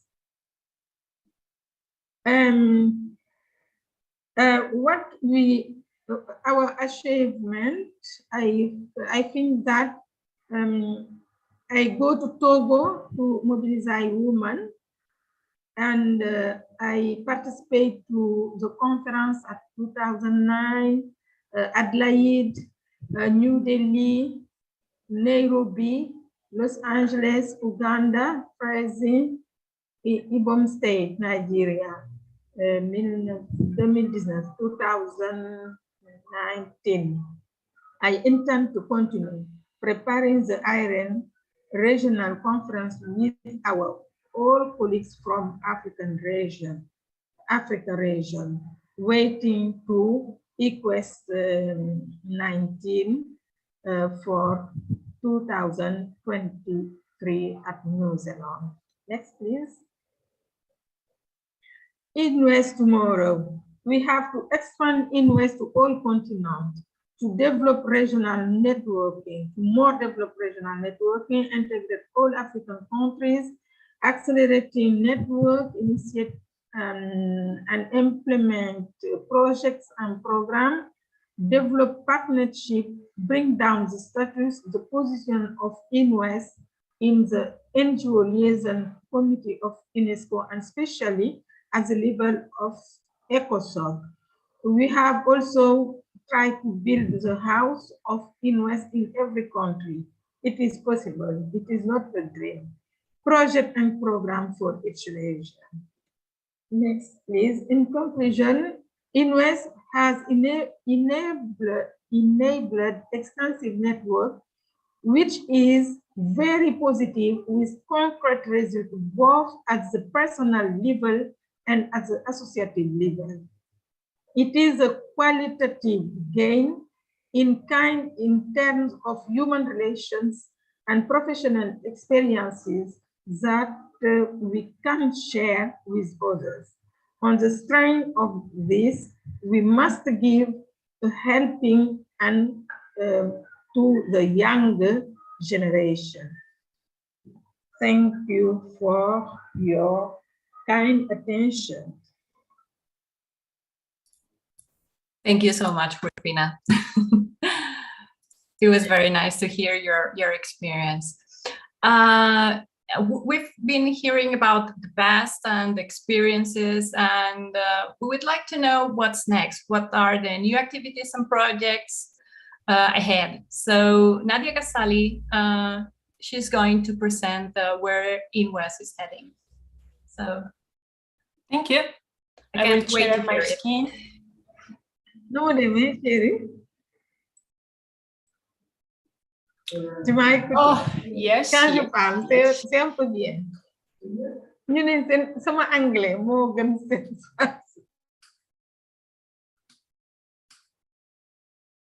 seen do you see my screen? Is it yes. okay for you? Yes. Is yes. Large enough? Yes. So, merci beaucoup. Thank you very much. Bonjour tout le monde. Bonsoir. Je sais plus quoi dire. Hello, everyone. I'm very pleased to participate to this anniversary. First of all, I would like to thank Belen and all the members of the committee for organizing this historic and important event, the 20th anniversary of INWES. So I'm glad to present the future. If I can see, if I can see it, it's where's INWES hidden activities, some activities, and a project. Of course, I will just give you a summary. I will not really details all the project. So, of course, as you have seen, INWES is very active and carries out several activities and projects. I will not repeat what my colleagues and the other speakers highlighted. But what I want to say is, if INWES goes very well, it's because we have volunteers. All our members are volunteers, and over 20 years, and they really make the maximum in order to help to grow INWES, and INWES goes well, and they hope that for the next 20 years, future 20 years, upcoming 20 years, we will stay to be very well and work very well. So of course, the important events are ICWES, International Conference on Women Engineers and Scientists, since 1964 to now, and next year it will be ICWES 19, and also I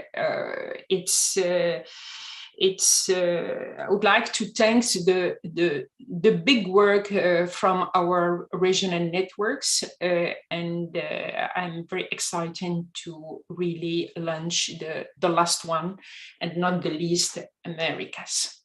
So what's the future? If I can talk about the future, I would like to first of all highlight the project with the University of Leeds from UK, electrifying women international project. It's this project aims to create a global network of researchers and organizations dedicated to history of women in STEM. As I said, this project is led by the PI, Professor Bram Goudet, and his colleague Emily Reeves Corner from University of Leeds, and we intend to collaborate together. First of all, we start with one pilot project. This pilot project was done in this year, in 2022. And this project to relate the history of 3 INWES members, Mary Mwangi from Kenya, Seema Singh from India, and Rosini Bearden from UK. And we want to continue our collaboration and reinforce our collaboration. Maybe just to say that the pilot project, you can have all details on our INWES website with the title Invisible Engineers Remembering Forgotten Women's Histories. And as I said, we would like to continue to develop what we want to develop a tool kit of the preferred techniques for thematic recording of members' national and transnational stories via oral history, blog posts, vlogs, building the members' skill and capacity for such work. We would like to do it especially with IRN, with African Regional Network, and with the Asia and the Pacific Regional Network at the moment. And we will need maybe to be this toolkit will need to be produced in English, but also in French, and they hope that in future we can do it. In Spanish. Why not? This project leads with the University of Leeds are seeking funding from the UK, of course, because Professor Goudet sent a request to have the funding from UK, but also from WFSW, means World Federation of Scientific Workers, and also with the Canadian Embassy at UNESCO in Paris. Both these organizations are committed to helping scientists and researchers, and particularly in Africa. So maybe some information about WFSW. We signed a MOU in 2021. WFSW is International Federation of Scientific Association, like INWES. It's an NGO in official partnership with UNESCO. Its goal is to be involved internationally in all aspects of the role of science, the rights and duties of scientists and their social responsibility. The WFSW was founded at the conference in London held 76 years ago, means in July 2021, July 1946. So it's an old organization and the big organization. And I was invited, we organized a symposium, virtual symposium last year about women scientists today. And I was invited to represent INWES last May in Morocco in order to talk about scientific practice in artificial intelligent women and society. Also, WFSW will collaborate directly with the University of Leeds, Hope,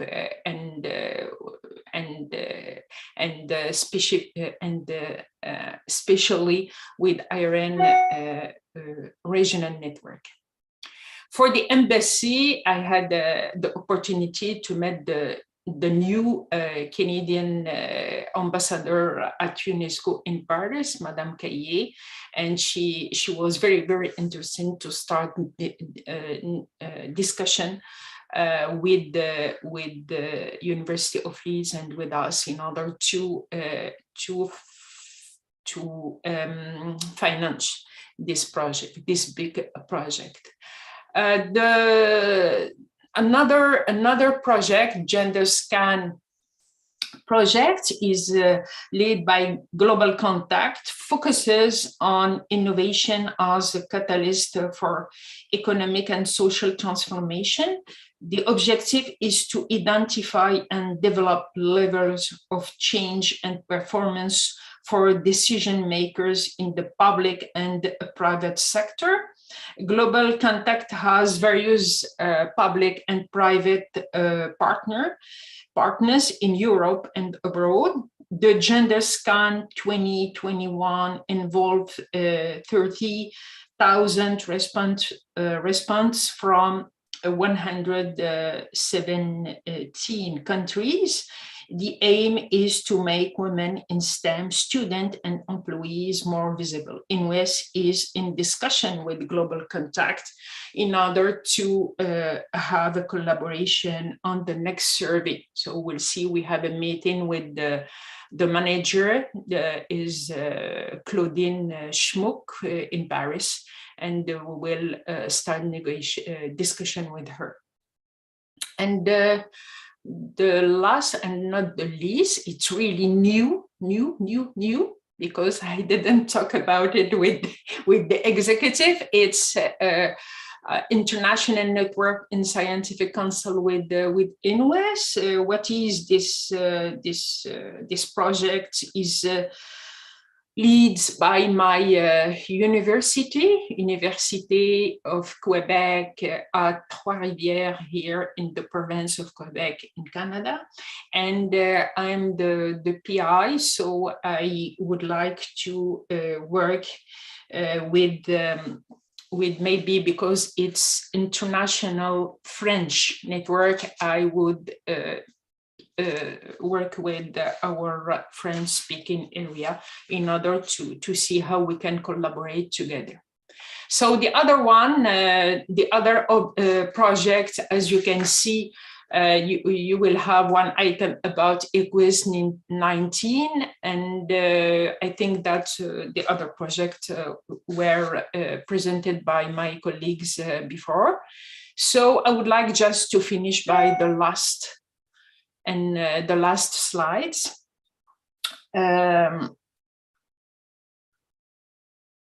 Yes, of course, you can ask your question, but my thought, it's about the future. It's about the 20th or the next 20 years. The question is, will the intelligent robot replace the human?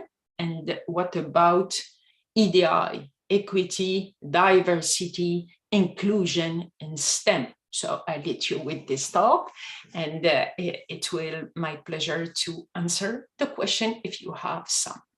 Thank you. Thank you so much, Nadia. You can feel free to ask questions on chat, and Nadia will be around on chat also to answer them. Now we are going to talk about a project we are doing with the Korean Association of Women in Engineers and Scientists. And Sarah Pierce is going to talk about the DC project.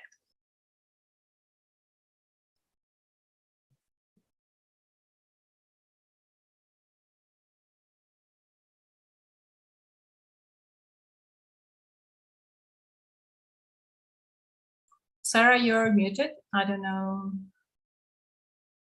if you're speaking.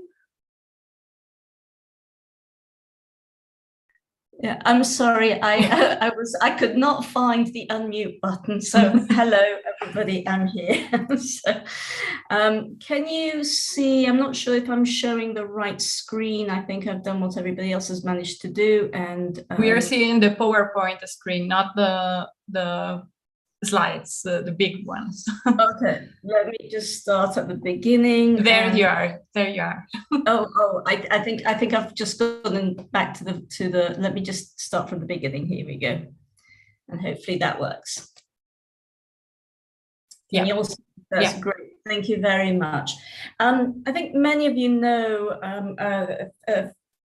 about this particular project, but we thought it was a good opportunity to remind everybody about this project and to tie it in with what INWES could be doing for the future. So the work that has been carried out on policy and the webinars this year with Warwick University has been amazing in terms of identifying case studies, etc. And Nadia has mentioned, the possibility of working with other collaborators on surveys, etc. These are really good opportunities to find out so much more about the problems that and the issues and what we could do in the future to actually, based on evidence, to improve EDI in STEM, as Nadia quite rightly mentioned. So this particular project is a project that was actually started by the Association of Korean Women Scientists and Engineers, of which Chung Sang Kim is a member, and I'm very grateful for the opportunity to be a project manager on this particular project. Just a little bit of a background for anybody who doesn't know, INWES signed an MOU with KWC in January. KWC is an INWES member, but KWC had funding from the South Korean government to carry out this particular work. And it's work that continues from 2014. So there's quite a long history by KWC on this particular work. Up to last year, the study and the survey was focused on the Asian Pacific nation networks. The idea of the collaboration with INWES was to try and bring the project to an international level. And the ultimate goal, as far as KWC wishes it to be, is that this should become a key role in building a sort of a policy roadmap for balanced development, i.e., balanced in terms of gender, but balanced in all sorts of ways of future human resources worldwide. I don't want to talk too much about 2021, and I don't want to talk for too long because we have overrun quite a bit, but I would like to let you know that there is an extensive report which is available to download from the INWES website about the activities for 2021 and a sort of summary of the results. And, this is really a wonderful outcome of that very close cooperation between INWES and one of its members. And we're very grateful at INWES. I know me as INWES, as an INWES member in Europe, I'm very grateful for the amount of work that KWC does for all women around the world in STEM. One of the outputs from, and I'm showing this to you because there's a very practical point to this, one of the outputs from that activity was the webpage on INWES website, but also all the questionnaires that were created as Google Forms in many different languages. The 2021 project was very much a pilot project. So we were focused on only a few countries, and we also focused on only 3 STEM areas of activity. We were looking for responses from both men and women, and the 3 STEM areas of activity were biology. They were purely chosen so that we had very diverse issues coming up, we hoped. So biological sciences, engineering, mainly mechanical and civil engineering, and also IT and digital systems. And we carried out quite a lot of comparisons between the data, but the main output from this was to end a process that we could repeat this year and in future years, particularly to reach all countries. So for 2022, our aims and objectives are basically increased targets. In particular, the Korean government are very interested in Africa. And last year, we didn't manage to get in that many responses from Africa. So this year, we're trying very hard to get more responses from Africa. And we're including all areas of STEM. We also, we came up with a proposal for an index to help us identify where there was the potential for better EDI and better, and we call that the Giza index, but we need to carry out some robust analyses and so on. The other objective was to really work much harder to reach everybody through external partners. The 2022 questionnaire is exactly the same as 2021, apart from the fact that we now have more countries involved, and the first section, so the main sections are section B to H, they are about the gender barriers. But section A are all the personal information and circumstances, or as statisticians would like to call them, confounding variables, the aspects that might actually have an effect on some of the results, statistical results that might be carried out on the gender barriers. And there are many country-specific variables that are included. So once somebody says, I'm in Europe, then they're taken into one part of the section A. If they're in some countries in Africa, they're taken into another part of the questionnaire, and so on. We now have the questionnaire in English, Korean, French, Mongolian, I hope any moment now, and Chinese. Thank you so much to Twist for some of the funding to get it translated to Chinese for the Taiwan countries. Thank you so much, or country, sorry. We also have it in Spanish and Japanese, and we may have it in Portuguese any moment now, which will also help with reaching to Africa. Why Africa? One of the challenges I was given in 2021 was to actually try and find whether or not there were any base data that we could use to then identify the sizes of the samples that we should have. The closest thing I could find was an index of availability of scientists and engineers across the world from the World Economic Forum. And here you see the 2017 map. And if we look a bit more closely at Africa, we'll see there's a lot of gaps in Africa. So, we really do need to get much better data about Africa. So that was one of the main reasons for focusing on Africa. There's also the reasoning that if we are able to succeed in reaching across Africa really well, then in the future, we can go into other regions of the world and apply the same process to reach and find out much more about other areas of the world. So to summarize, it is the 2022 study includes all areas of STEM, including medicine, economics, social sciences, architecture. We're looking at all career stages from age 18 to retirement, and whether even if people have left STEM, it's quite interesting to find out what they think about gender barriers. Obviously, to add more data from Africa. The responses and targets have been increased slightly. KWSC managed to obtain more funding, which is going to help with assistance, particularly for Africa. I would like to thank everybody who was involved in 2021. And a most special thanks to Hyung Jung Jan and Yu Young Min, who are so excellent at nudging me along and helping me, and they're doing it this year as well. So I'm very, very happy to have them on board. And I'm grateful that they are there to help.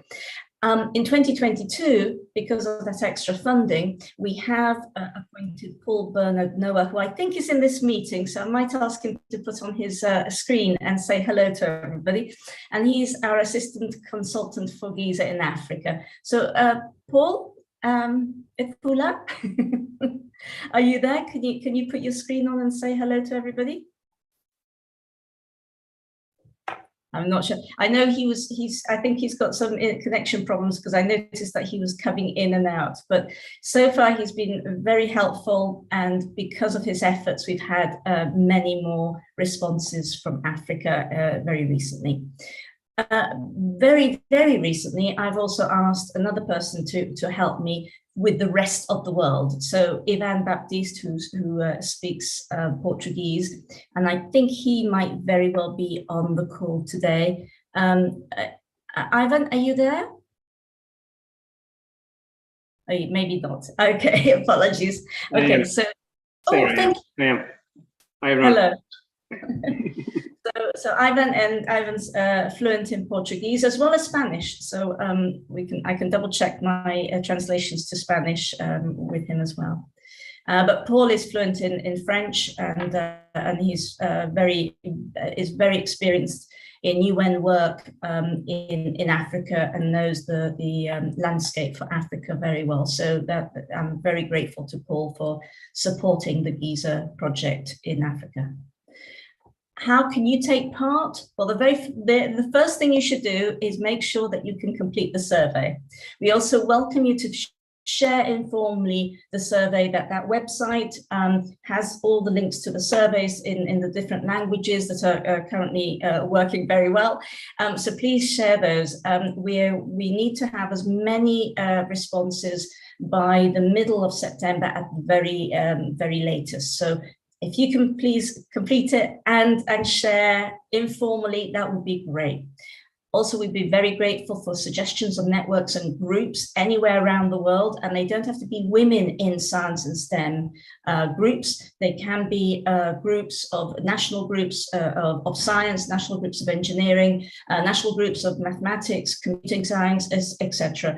If you can share with us contact names and contact information, that would be very good. Volunteers, we're always happy to hear from anybody who's willing to disseminate the project, and if you disseminate a lot, we might even reward you with a Giza certificate.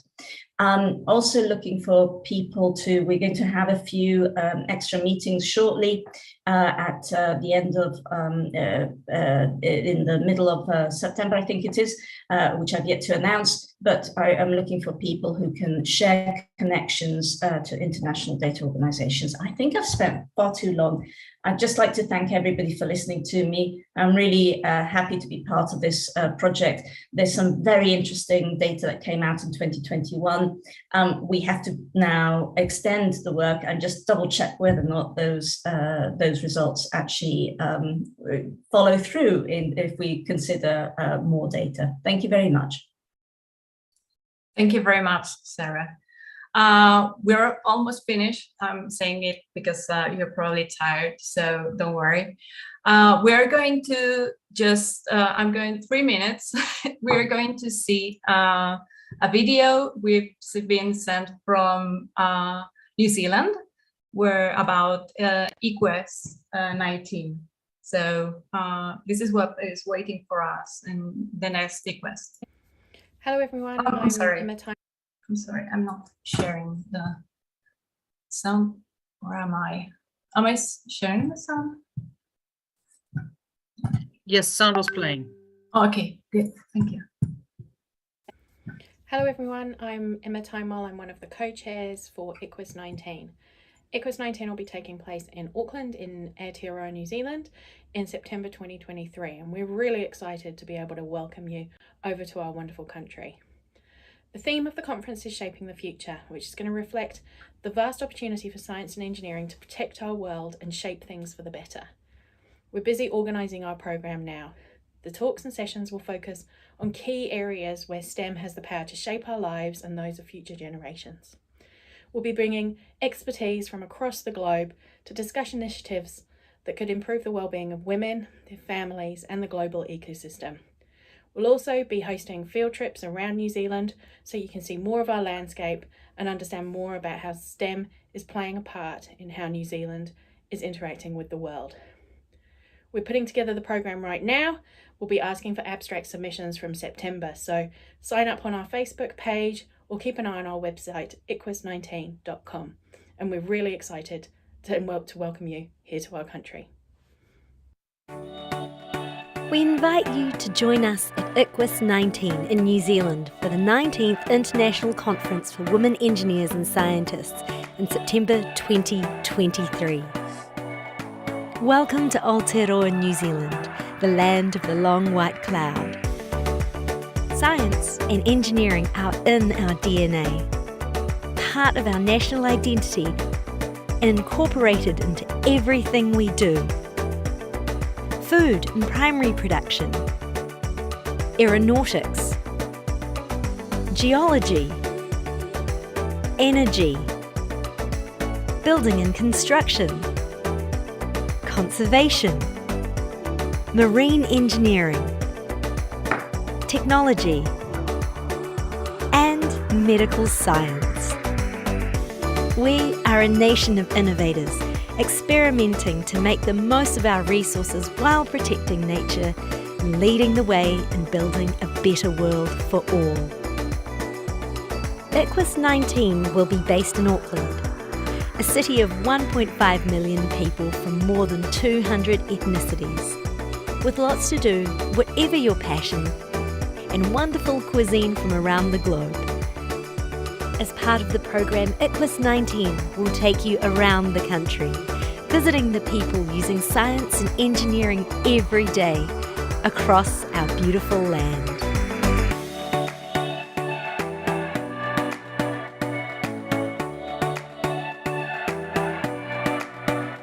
On behalf of Engineering New Zealand and INWES, I look forward to showing you our country and our people and sharing the ways in which we can all join together to build the future.